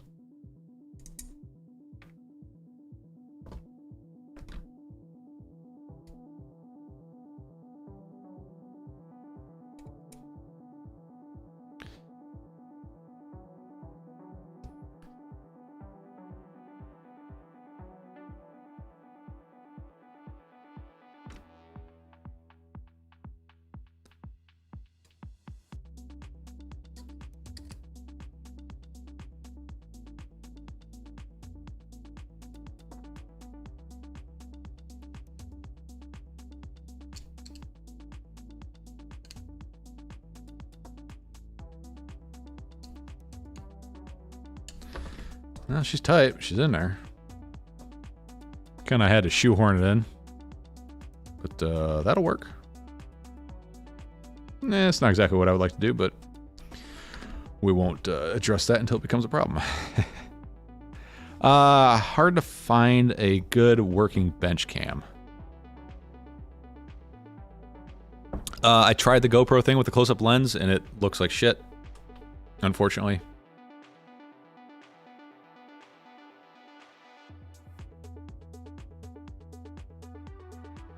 Sorry, all my monitors were going to sleep here. It looks terrible. So for the longest time, my recording setup was just my cell phone on like a arm. The GoPros don't do well with being doing close-ups. Logitech Brio is a pretty darn good webcam for stuff like that. But honestly, get yourself a Sony A5100. That is gonna be like, that's what this is. That's what this is, and like. You know, you want to get up and do some close-up work. The focus is really good. It's a super clear 60 frames, 1080 image. It's got full manual controls on it. You can do an awful lot with these cameras. So that, and then one of these cam links, or there's a bunch of cheap knockoff ones on Amazon for like $10. They won't do 60 frames per second, but they'll do 1080 30. And that's a good way. It's a good place to start, because this 5100 can be with you forever. Like, you're not gonna be streaming at 4K. 1080's perfectly fine. I think Ciati streams at 720, honestly. But yeah, I mean, it can be done fairly inexpensively.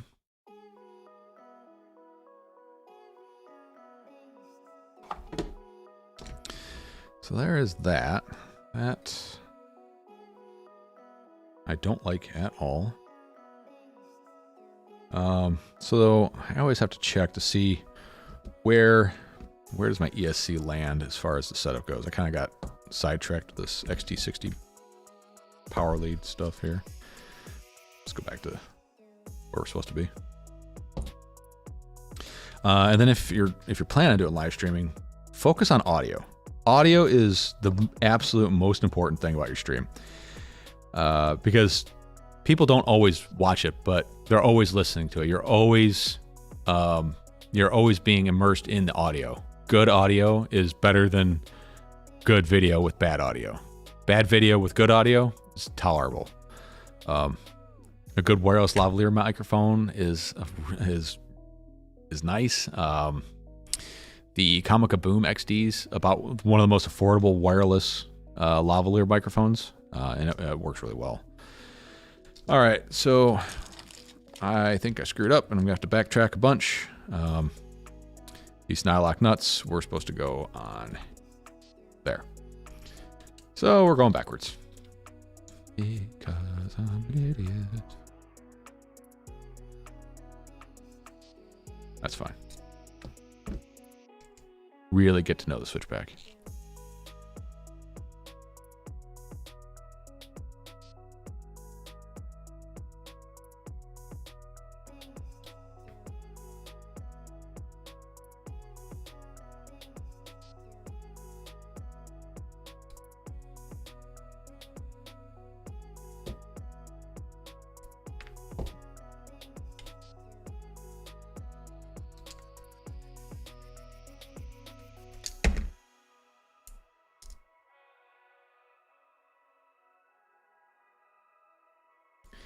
Yeah, just try to find one used off eBay or something like that. Yep, I've done the IP, the phone IP webcam thing.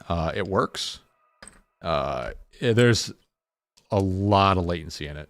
So, like if you're trying to point to something and talk, it gets kind of disorienting because, you know, you'll be moving on to the next thing and the camera's still sending the information over.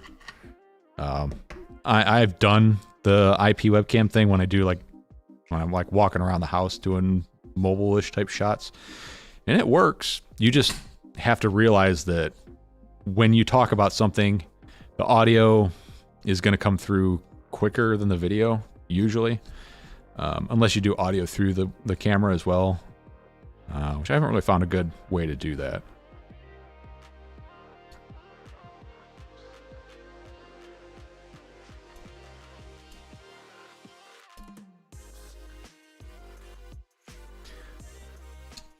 Yeah, doing your cell phone as a IP webcam is really easy. It's really easy. And then learning OBS, that's always a fun time. OBS, it's good, but man, it's a pain. It's a pain, and it like wants to change its settings on its own all the time. Sorry if my microphone's wobbling around or the picture is. I stand for all my videos and my streams. I'm standing right now. I've got an uplift desk. Best thing I've ever bought. It's freaking expensive, but I love this whole standing desk idea. I use one at work. I use one here.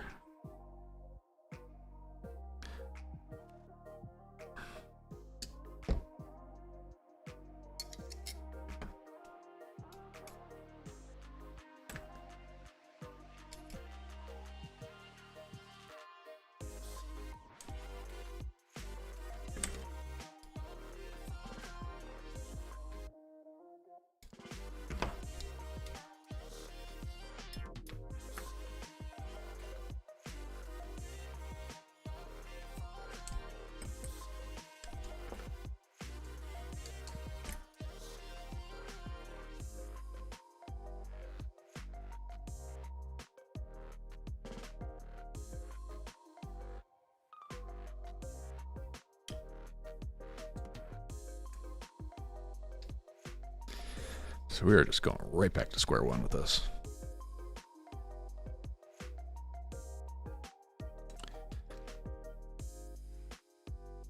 I was using a wireless lavalier for the longest time. I liked having everything wireless, but just the audio is just not nearly the same.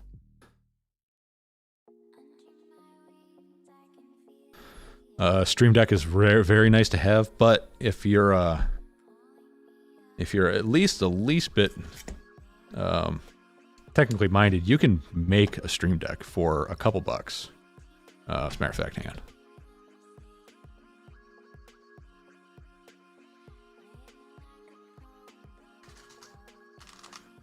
This is my homemade 12-button Stream Deck. It basically simulates F13 through 24, and you can assign these to different functions in OBS. And it's just a bunch of Cherry MX Reds, some clear keycaps, some 3D printed stuff, and a Arduino Micro or Nano. I can't remember, but yeah, that was a quick afternoon project. Instead of having to shell out for an actual Stream Deck. Well, yeah, Stream Deck interface is way sexier, but it's also way more expensive.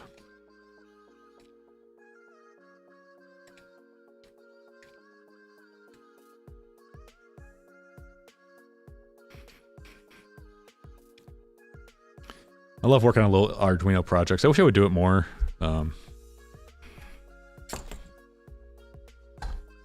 this is one I built not too long ago.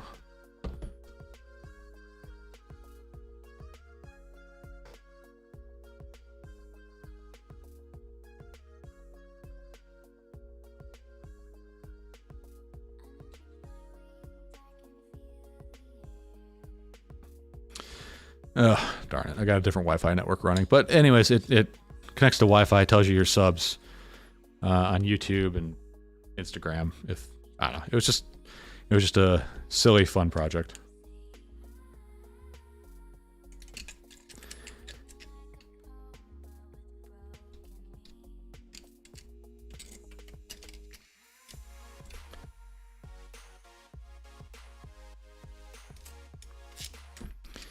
The last project I was trying to do was build a magic mirror. I just never got around to it. I was going to build with a Raspberry Pi Zero. I eventually just gave the Raspberry Pi Zero to a buddy of mine. He was trying to work on some other project. And I'm like, hey, I can hook you up. But I kind of got started with all that stuff, just doing the Delta 5 race timer builds.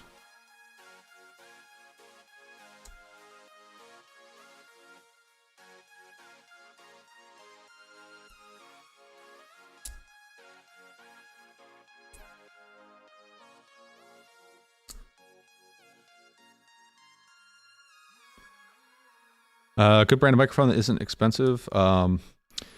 Shure MV7. It's USB and XLR. It's pretty affordable and it sounds really good, and that's what you're listening to right now. So you don't need an XLR interface. You can do it over USB.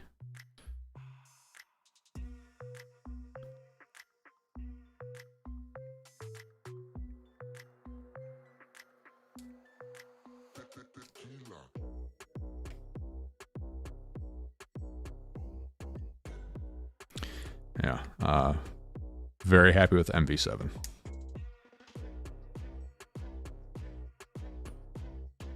I don't have a whole lot of tweaking going on with it with the Go XLR. Basically just a noise gate more than anything, which you can do through OBS, but it's better to do it at like a hardware level if you can. If not, it's not a big deal.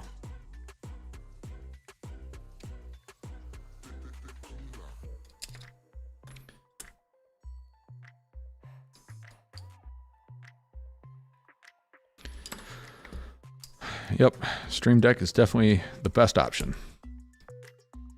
But like I said, if you don't want to invest a whole lot of money,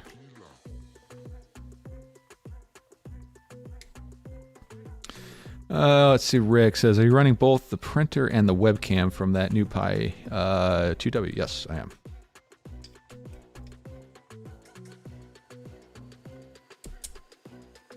And it is so much faster than the V1 Pi Zero. It is so much faster.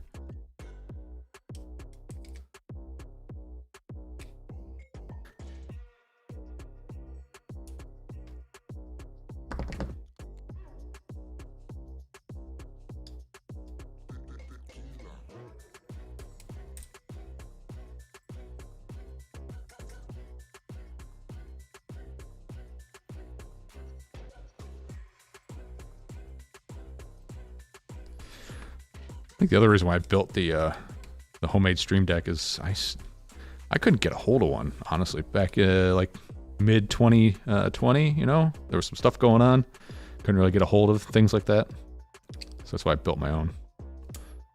I think I've got $6 into it.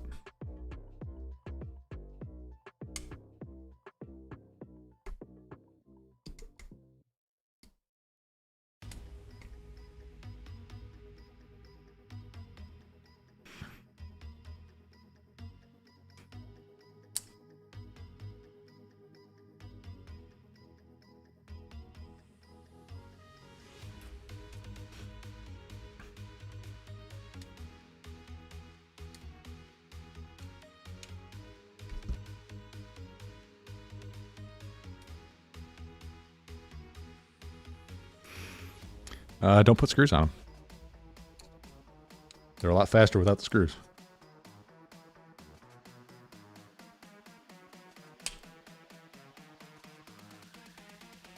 Come the frick on, Jesus. This is annoying.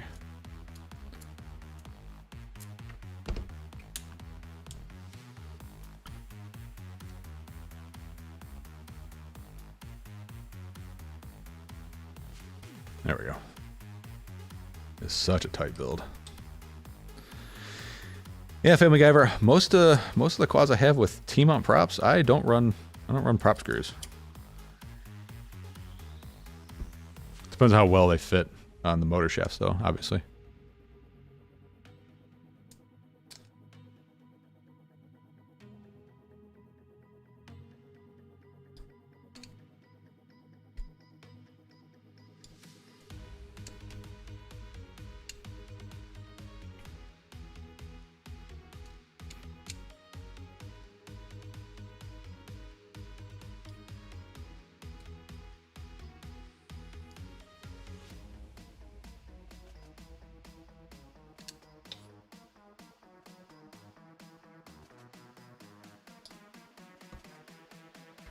All right, now we can start putting this thing together.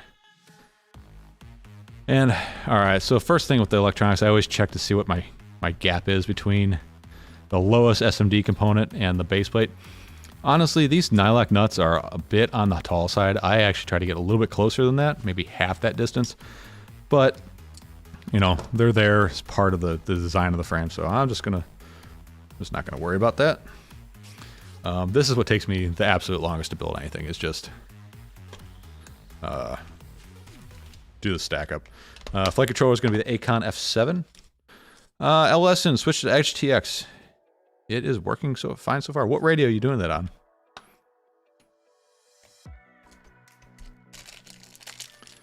Is that on the Nirvana?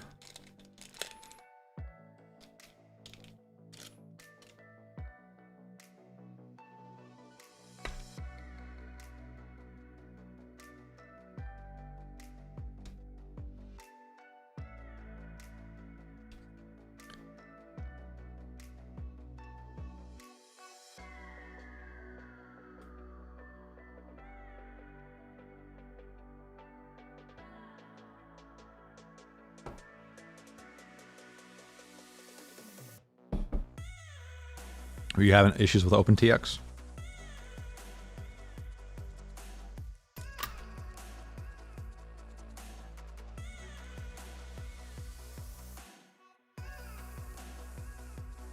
I'm kind of curious where OpenTX goes. Sorry, yeah, you don't have that. Mike Bergman has that.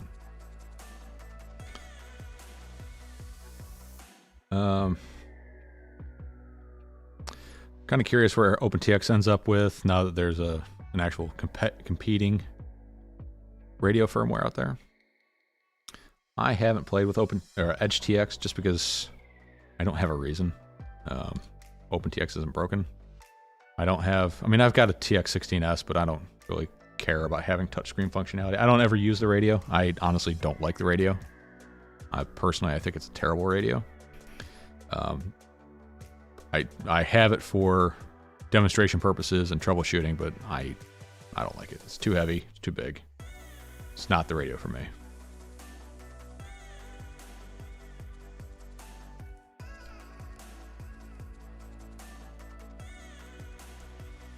Oh, you're just having issues in the sim.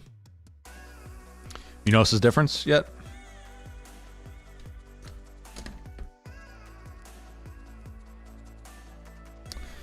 All right, let's see these.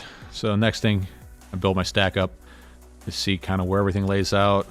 These are all too close, so I need to put a spacer in there. For one, all the SMD components are too close, and then two, the flight controller is hitting the connector at the top. So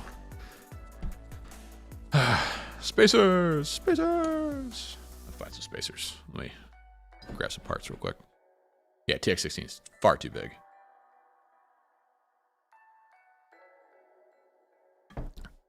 Do you notice a difference in the simulator?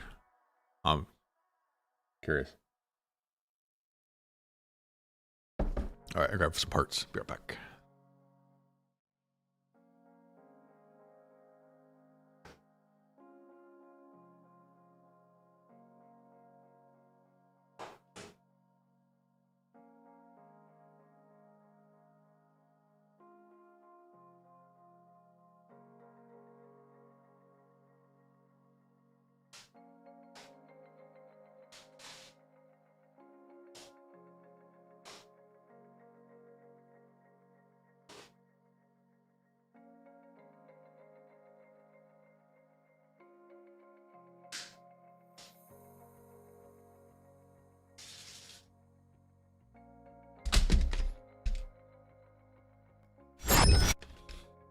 All right. It's the Switchback Pro. That's the frame. All right. So I have a bunch of different hardware kits. This is probably the best hardware kit you can get on the market right now. This is from Flywoo. These things are just awesome. Don't think there's anything in here that's going to help me. Well, maybe. I could just put a nylock nut in there as a spacer, rubber O-rings, or some of these plastic washers. That's an option. I have a little M3 standoff kit of sorts. I got some more spacers, like just M3 nuts. I've got some of these aluminum things, but I don't think I'm going to use those. O-rings. See what I got in here.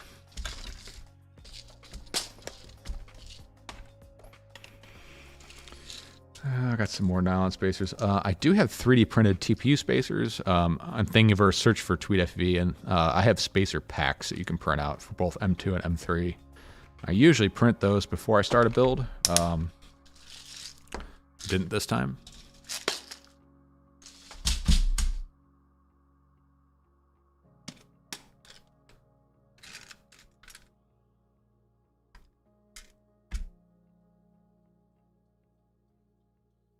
So maybe we'll just go with, let's just try some M3 nylon nuts. And all we're looking for is just spacing. Like, the fact that they're nuts means nothing. It's just something to get a little bit of distance between the two boards.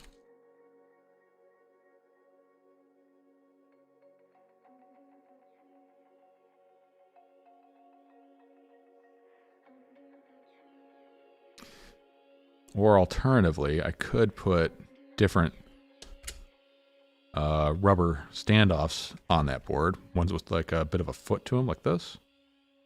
Focus. It's another option. Like when I say this takes the longest part of any build, I'm serious. Like I put more time and effort into the stack layout than anything else. It's like once you figure out your spacing, you're like, all right, this all works, but then your top plate doesn't fit. And it's like, come on. It's like so many different variables.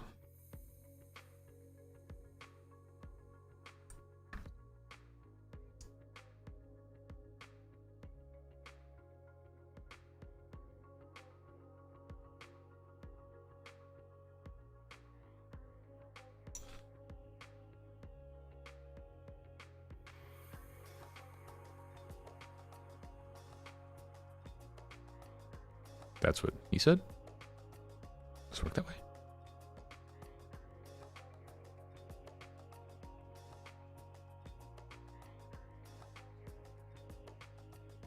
Yeah, just about every race frame's about amount of battery.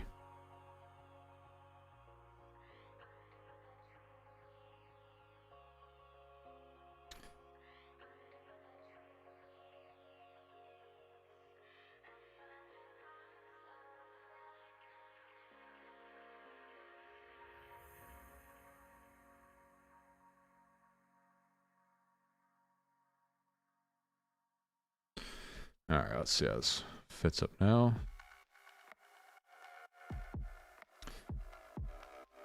Well, it's a bit on the high side, but I mean, I guess it'll work. I don't like it. I got a feeling I'll be going back and changing standoffs out here.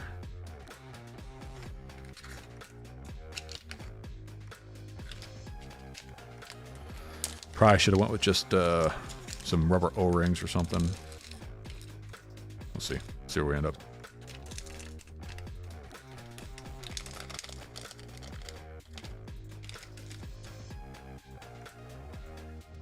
Is it ridiculous looking for BTX?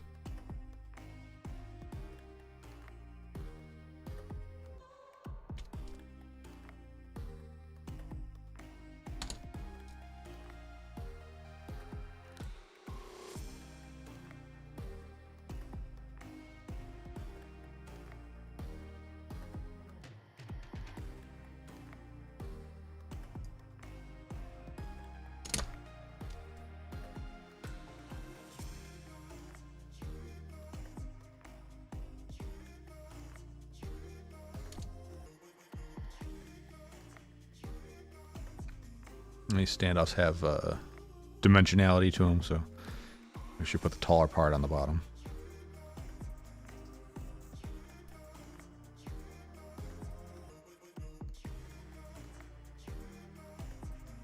Nobody lands. Nobody lands on their batteries. You just crash, and they're fine.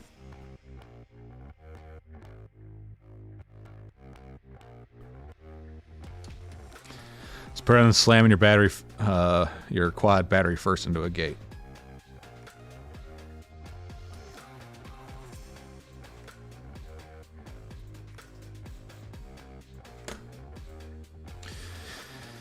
All right, let's see how well this doesn't fit. Ugh, cripe. It's just barely there. Okay, so we are at the max for our height.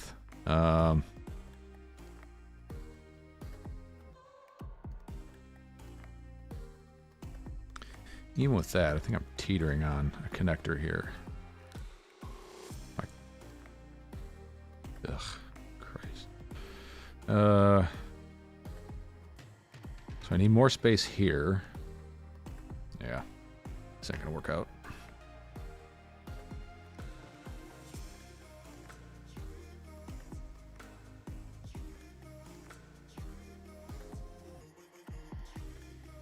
Lots of iterations back and forth.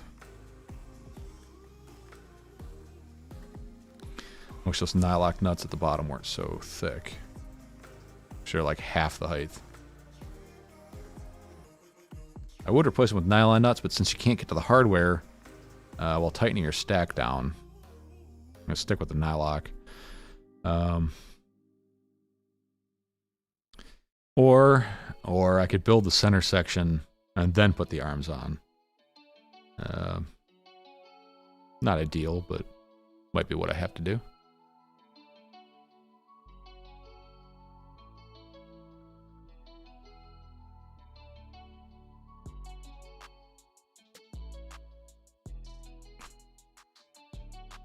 All right, let's try O-rings.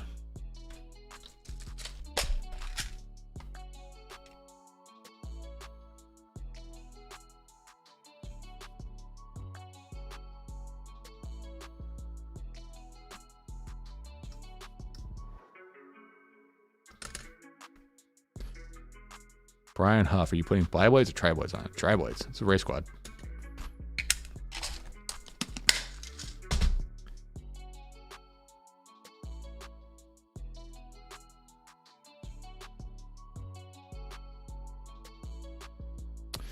That is Mobetta.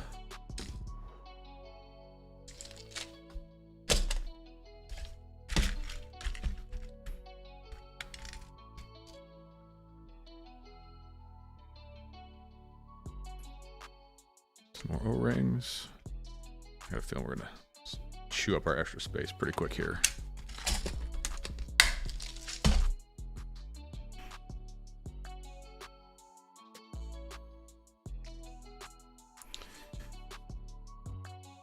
Yep.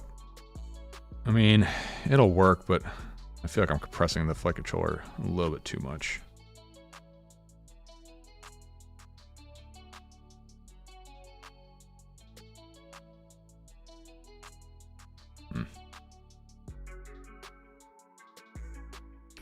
I don't love it.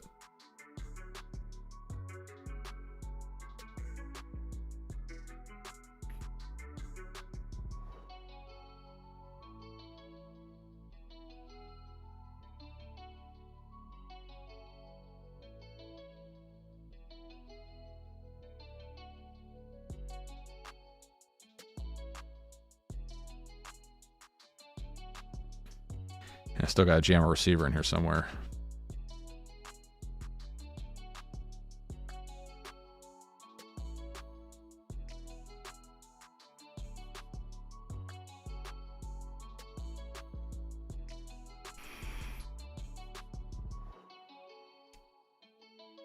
Well, actually, I got quite a bit of clearance over the top plate. I believe that's going to be the stack up there. I don't really like how close that cap is to this connector. I don't think it's going to go anywhere. There's still some squish to the entire stack, so that's okay-ish.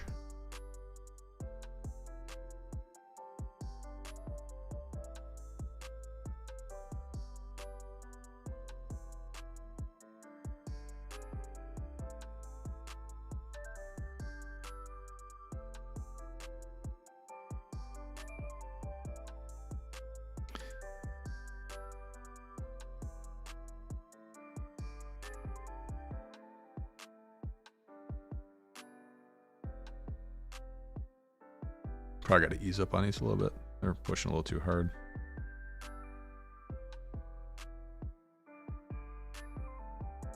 Well, I don't love it, I'll be honest. But it will probably work.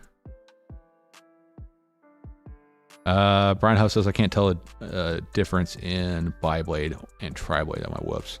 Are tri-blades geared more towards racing? Bi-blades versus tri-blades. Bi-blades are going to be a little bit more energy efficient, less power. Whether they're going to be better for handling or not, it kind of depends on the motor situation. Bi-blades are going to be lighter, so they're going to be easier to spin up and down. But they're not going to have as much bite in the corners. I run quad blades just to throw everything off. I run quad blades on my racing whoops. Whether or not that's a good idea, I'm not really sure. But that's what I do. I prefer tri-blades. They seem to be better balanced, and they hold their balance better in a crash. Bi-blades get dicked up pretty easy, and then start flying kind of wonky. But then again, it's a whoop, so they all kind of fly like crap anyways. Just varying levels of crap.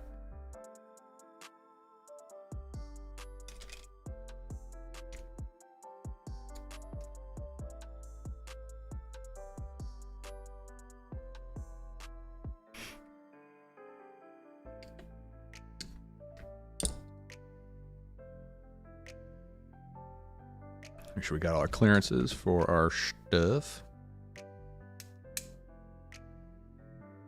Somehow I got to pack a receiver in there. I'm not sure where. I'll probably jam an EP2 in there somewhere. Strap it to the back of the capacitor. I don't know. We'll figure it out when we get there.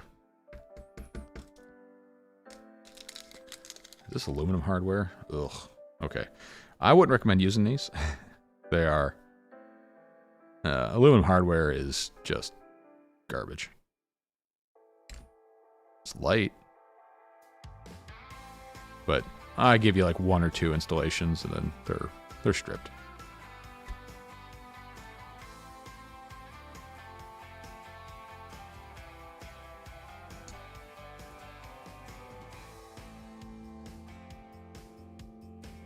No problem, Brian. I tell you what, just buy a bunch of different props. And just go fly them. Try to fly the same way in the same place, in the same path every time, and just see what you like. Don't change your tune anything, or don't alter your tune or anything for them. Just go fly them. You may feel like one handles better, but one has higher top speed versus one doesn't get crap versus flight for flight time. Well, there it is. There's the build up.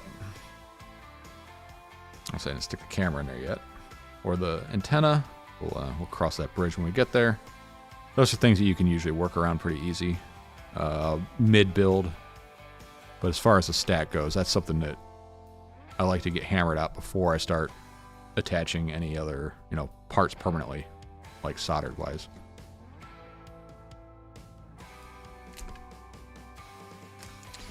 So there's that. I start taking this apart.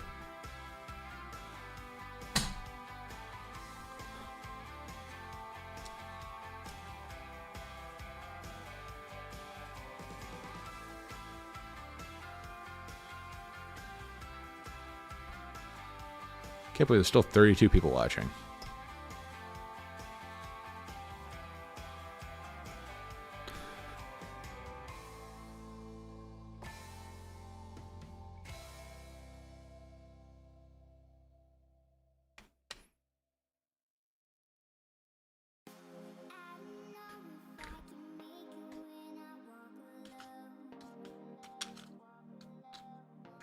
Ah, good point, nerd. What else are you doing while you're listening? Maybe I don't want to know.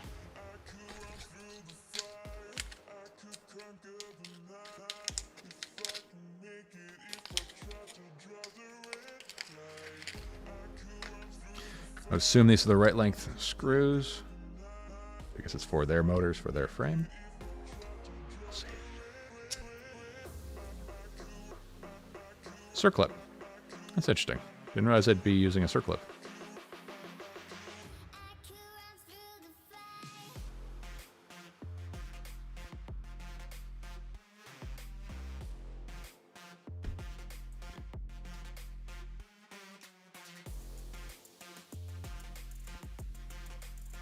Paul, for some reason, YouTube flagged that comment.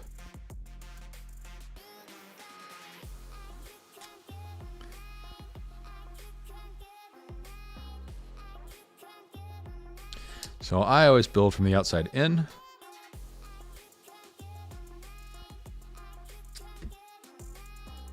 I don't use race wires. I don't like them.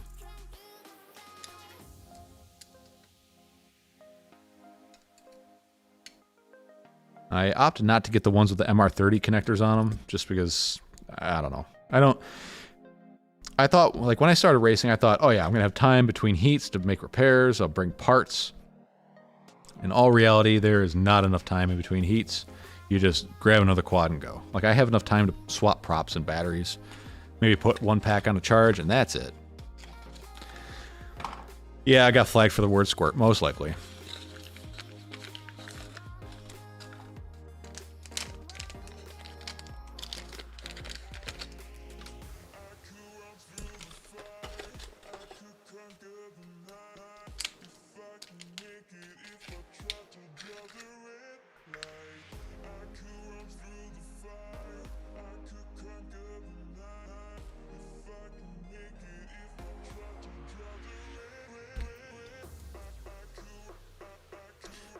I usually put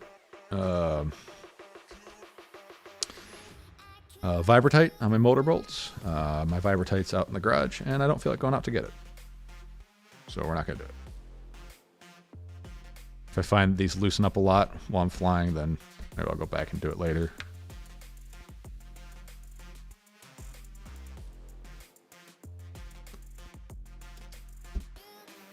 I'll be honest, YouTube sucks. There's just no better alternative out there.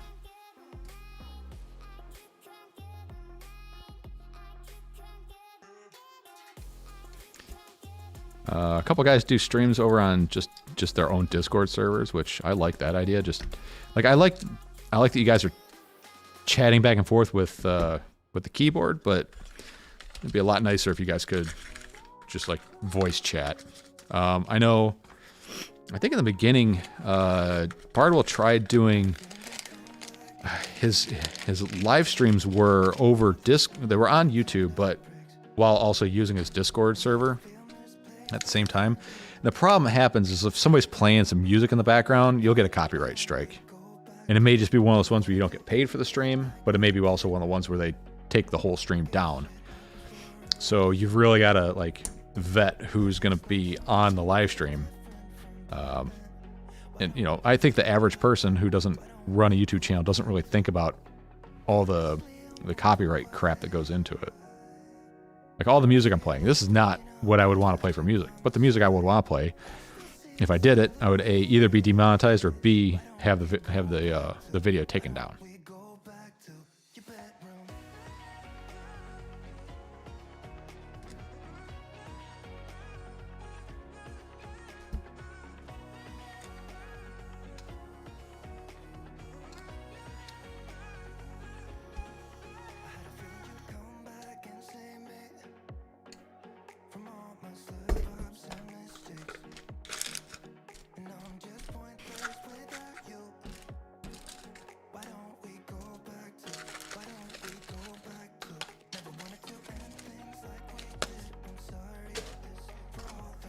I don't know why I'm building another race squad. I got a bad feeling my whole multi-GP race group is dying.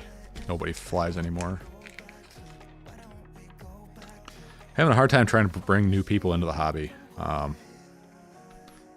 least where I'm at, I don't see this being a long-lasting thing.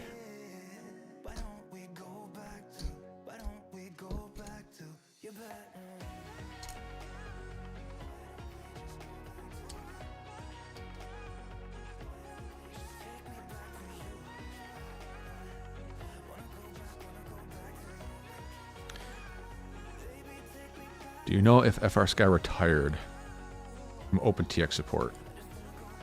I don't think they ever really offered a whole lot of OpenTX support.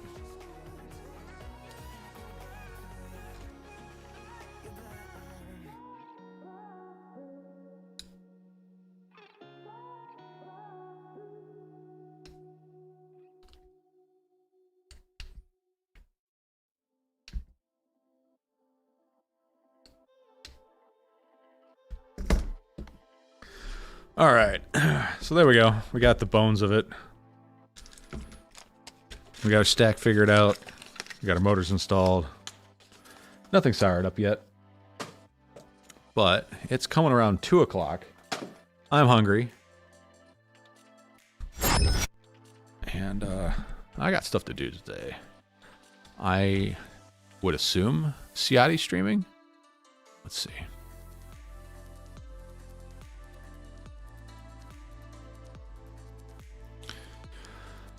Aaron Ciati, where are you at? Where are you at?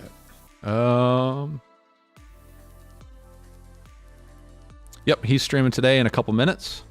So we'll let this... no, I did not do the MR30 motors. I don't want the extra weight or complexity. Quick change motors is not appealing to me. I don't have... where the races I do, I don't have enough time in between heats to actually... swap motors out or do really any repairs in between heats. 8X said I'll hit you up on Discord if that's cool. I think you're talking to me. If that's the case, then yeah, clearly. Go for it.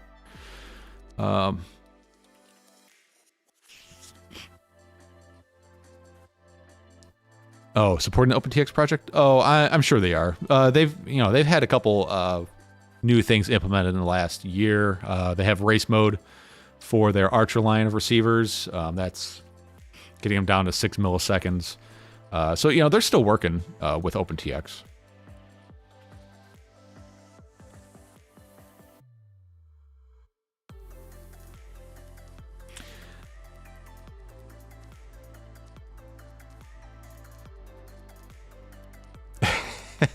Off axis, that's funny.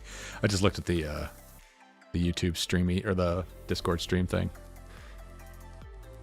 It's sad. Like, I think in memes, it's like everything I think about, I think a meme into it. It's weird. Yeah.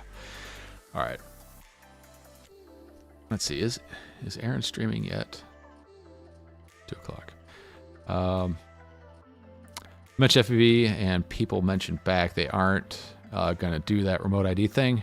Won't that kill tiny whoops? Nothing is killing. Won't that kill tiny whoops? No, because the FAA doesn't control airspace inside of a building. So indoor races, tiny whoops, things like that, they can't control that. Also, under 250, they're not talking about remote ID, but there's some weird loopholes that if you have your 107, you're basically going to need remote ID all the time. And even the remote ID thing, that was kind of struck down, at least in the original sense where they wanted like two-way connectivity to like a cell tower and all that stuff. That doesn't sound like that's going to happen. Most people are just going to go out and keep flying the way they've been flying and just deal with the outcome. I'm waiting to see what happens with Bot Grinder. Bot Grinder, to me, he's the canary in the coal mine. We'll see what happens with him. I think if anybody's going to get busted, it'll probably be him. But the FAA does contact people every once in a while, just asking questions. Wanting to see kind of how you respond and what you know and all that stuff. For the most part, the FAA up to now has been more educating people than fining people. But, that can all change. Depends if they get a new boss or they get a new mandate from their boss. Whoever is the boss of the FAA. Not really sure who that is. If they say, start pursuing this now, people are like, okay, that's my job. That's what I get to do. And that's what they're going to do. They're going to do whatever they need to do to keep getting paid. Ethics. Sure. Bob Noxious, how you doing? I'm about to jump off here in a minute. There was no Bardwell today, so I just kept it going for the last, 4 hours. Yeah, it's been a while. Hope we don't start shoot our dogs. Yeah, I know that I heard that there was a race last year that the FAA showed up to, and they said, all right, everybody, show us your numbers, because you're supposed to have your quad registered. And like nobody had it, and they shut the race down. They gave people time to go and register and get their stuff printed out and on their drone and let them start racing again. But that just shows where the mentality of the people on the ground for the FAA are. They're like, hey, where's the stuff? Oh, you don't have it? Okay, here's what you need to do to be in compliance. Go ahead and do it. But is it going to stay that way? I have no idea. Hopefully it does, and they don't turn to dickbags about it. But you never know. If they get a boss who's hard charging and wants to start like fining people without giving them a chance to make changes, I don't know. We'll never know. We'll see what happens when it happens. But as a 107 pilot, you have a little bit more vested interest because you are registered. You are, you presumably have a 107 because you're doing work with your 107. Have a parking lot race in a parking garage. That's perfectly fine. You're indoors. Family Guy. I try not to break the rules, but I can only do so much. Brian Huff, we'll see you next time, man. I'll hit you up over on Discord a little bit later today.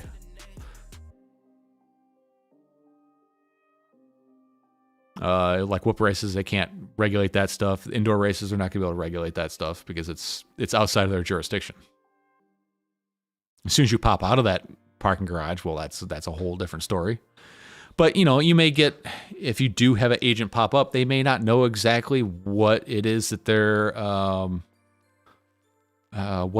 enforcing. They're like, oh, there's drones and we're outside, but you're in a parking garage. Well, we're outside though. That's not the same. An argument can be made, but in the end, it's going to be their way or the highway. You're not going to be able to talk people out of this stuff. You're just going to, best thing you can do is just say, okay, and then work on it afterwards. Get back to zero. You know what I mean? I'm not advocating anybody go out and break the rules, but let's face it. Do you have a ham license? No? Okay, you're breaking the rules anyway, so fuck it. Move on. It's just heads up. Anybody in the U.S., you're supposed to have a ham tech license to operate any of these VTXs.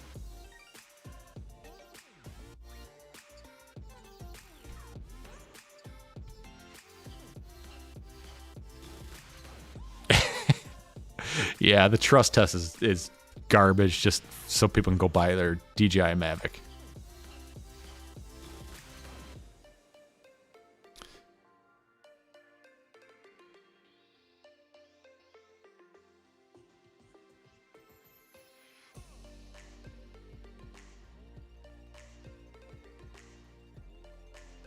All right, guys. It looks like Ciati is streaming or getting ready to stream. Yeah, he's just getting ready. So why don't you guys, if you want to keep the FPV train going, why don't you head over there? Go hang out with Ciati. Been supporting him for a very long time. He's one of the good guys.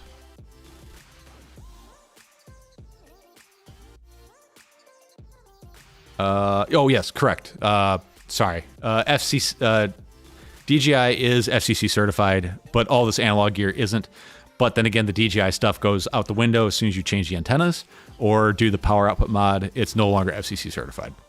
And I believe SharkBite is also FCC certified. So basically all the old analog stuff is not. Like none of it is.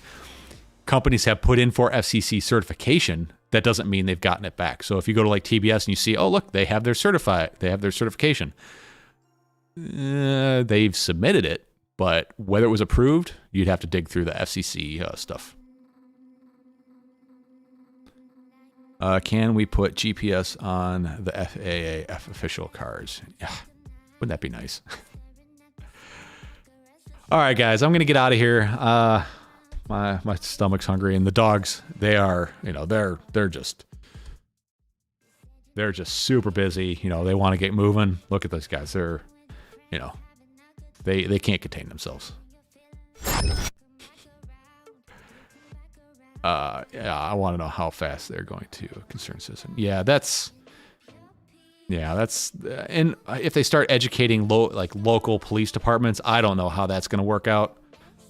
Because let's face it, they have much bigger fish to fry, but if they see a drone, they'll be like, oh yeah, remember, they can't do this, so this is illegal, so we're going to stop them. Even though you may be legal, they're not going to know the difference, and you ain't going to argue with them and win. We'll put it that way. Robbie, we'll see you later, man. I saw your question over on Discord. If you're still here... Yes, the antenna on the heavy model EP1 is garbage. Look for the Ghost QT antennas. Those are the good replacements. Yeah, Bob Noxious, thanks for coming by, man. I usually start streaming at 10 o'clock Central Time. Well, that's where I'm at. Till noon, till JB starts, and then, JB wasn't here, so I just kept it going. Why not? Yeah, trust is a way to say, hey, you knew the rules. You had the piece of paper, so you're willingly violating them. All right, guys, we'll see you over in Ciati's stream. Thanks for coming by. Thanks for hanging out, and as always, folks, stay positive. We'll see you next time. How do I end this thing? As always, bye.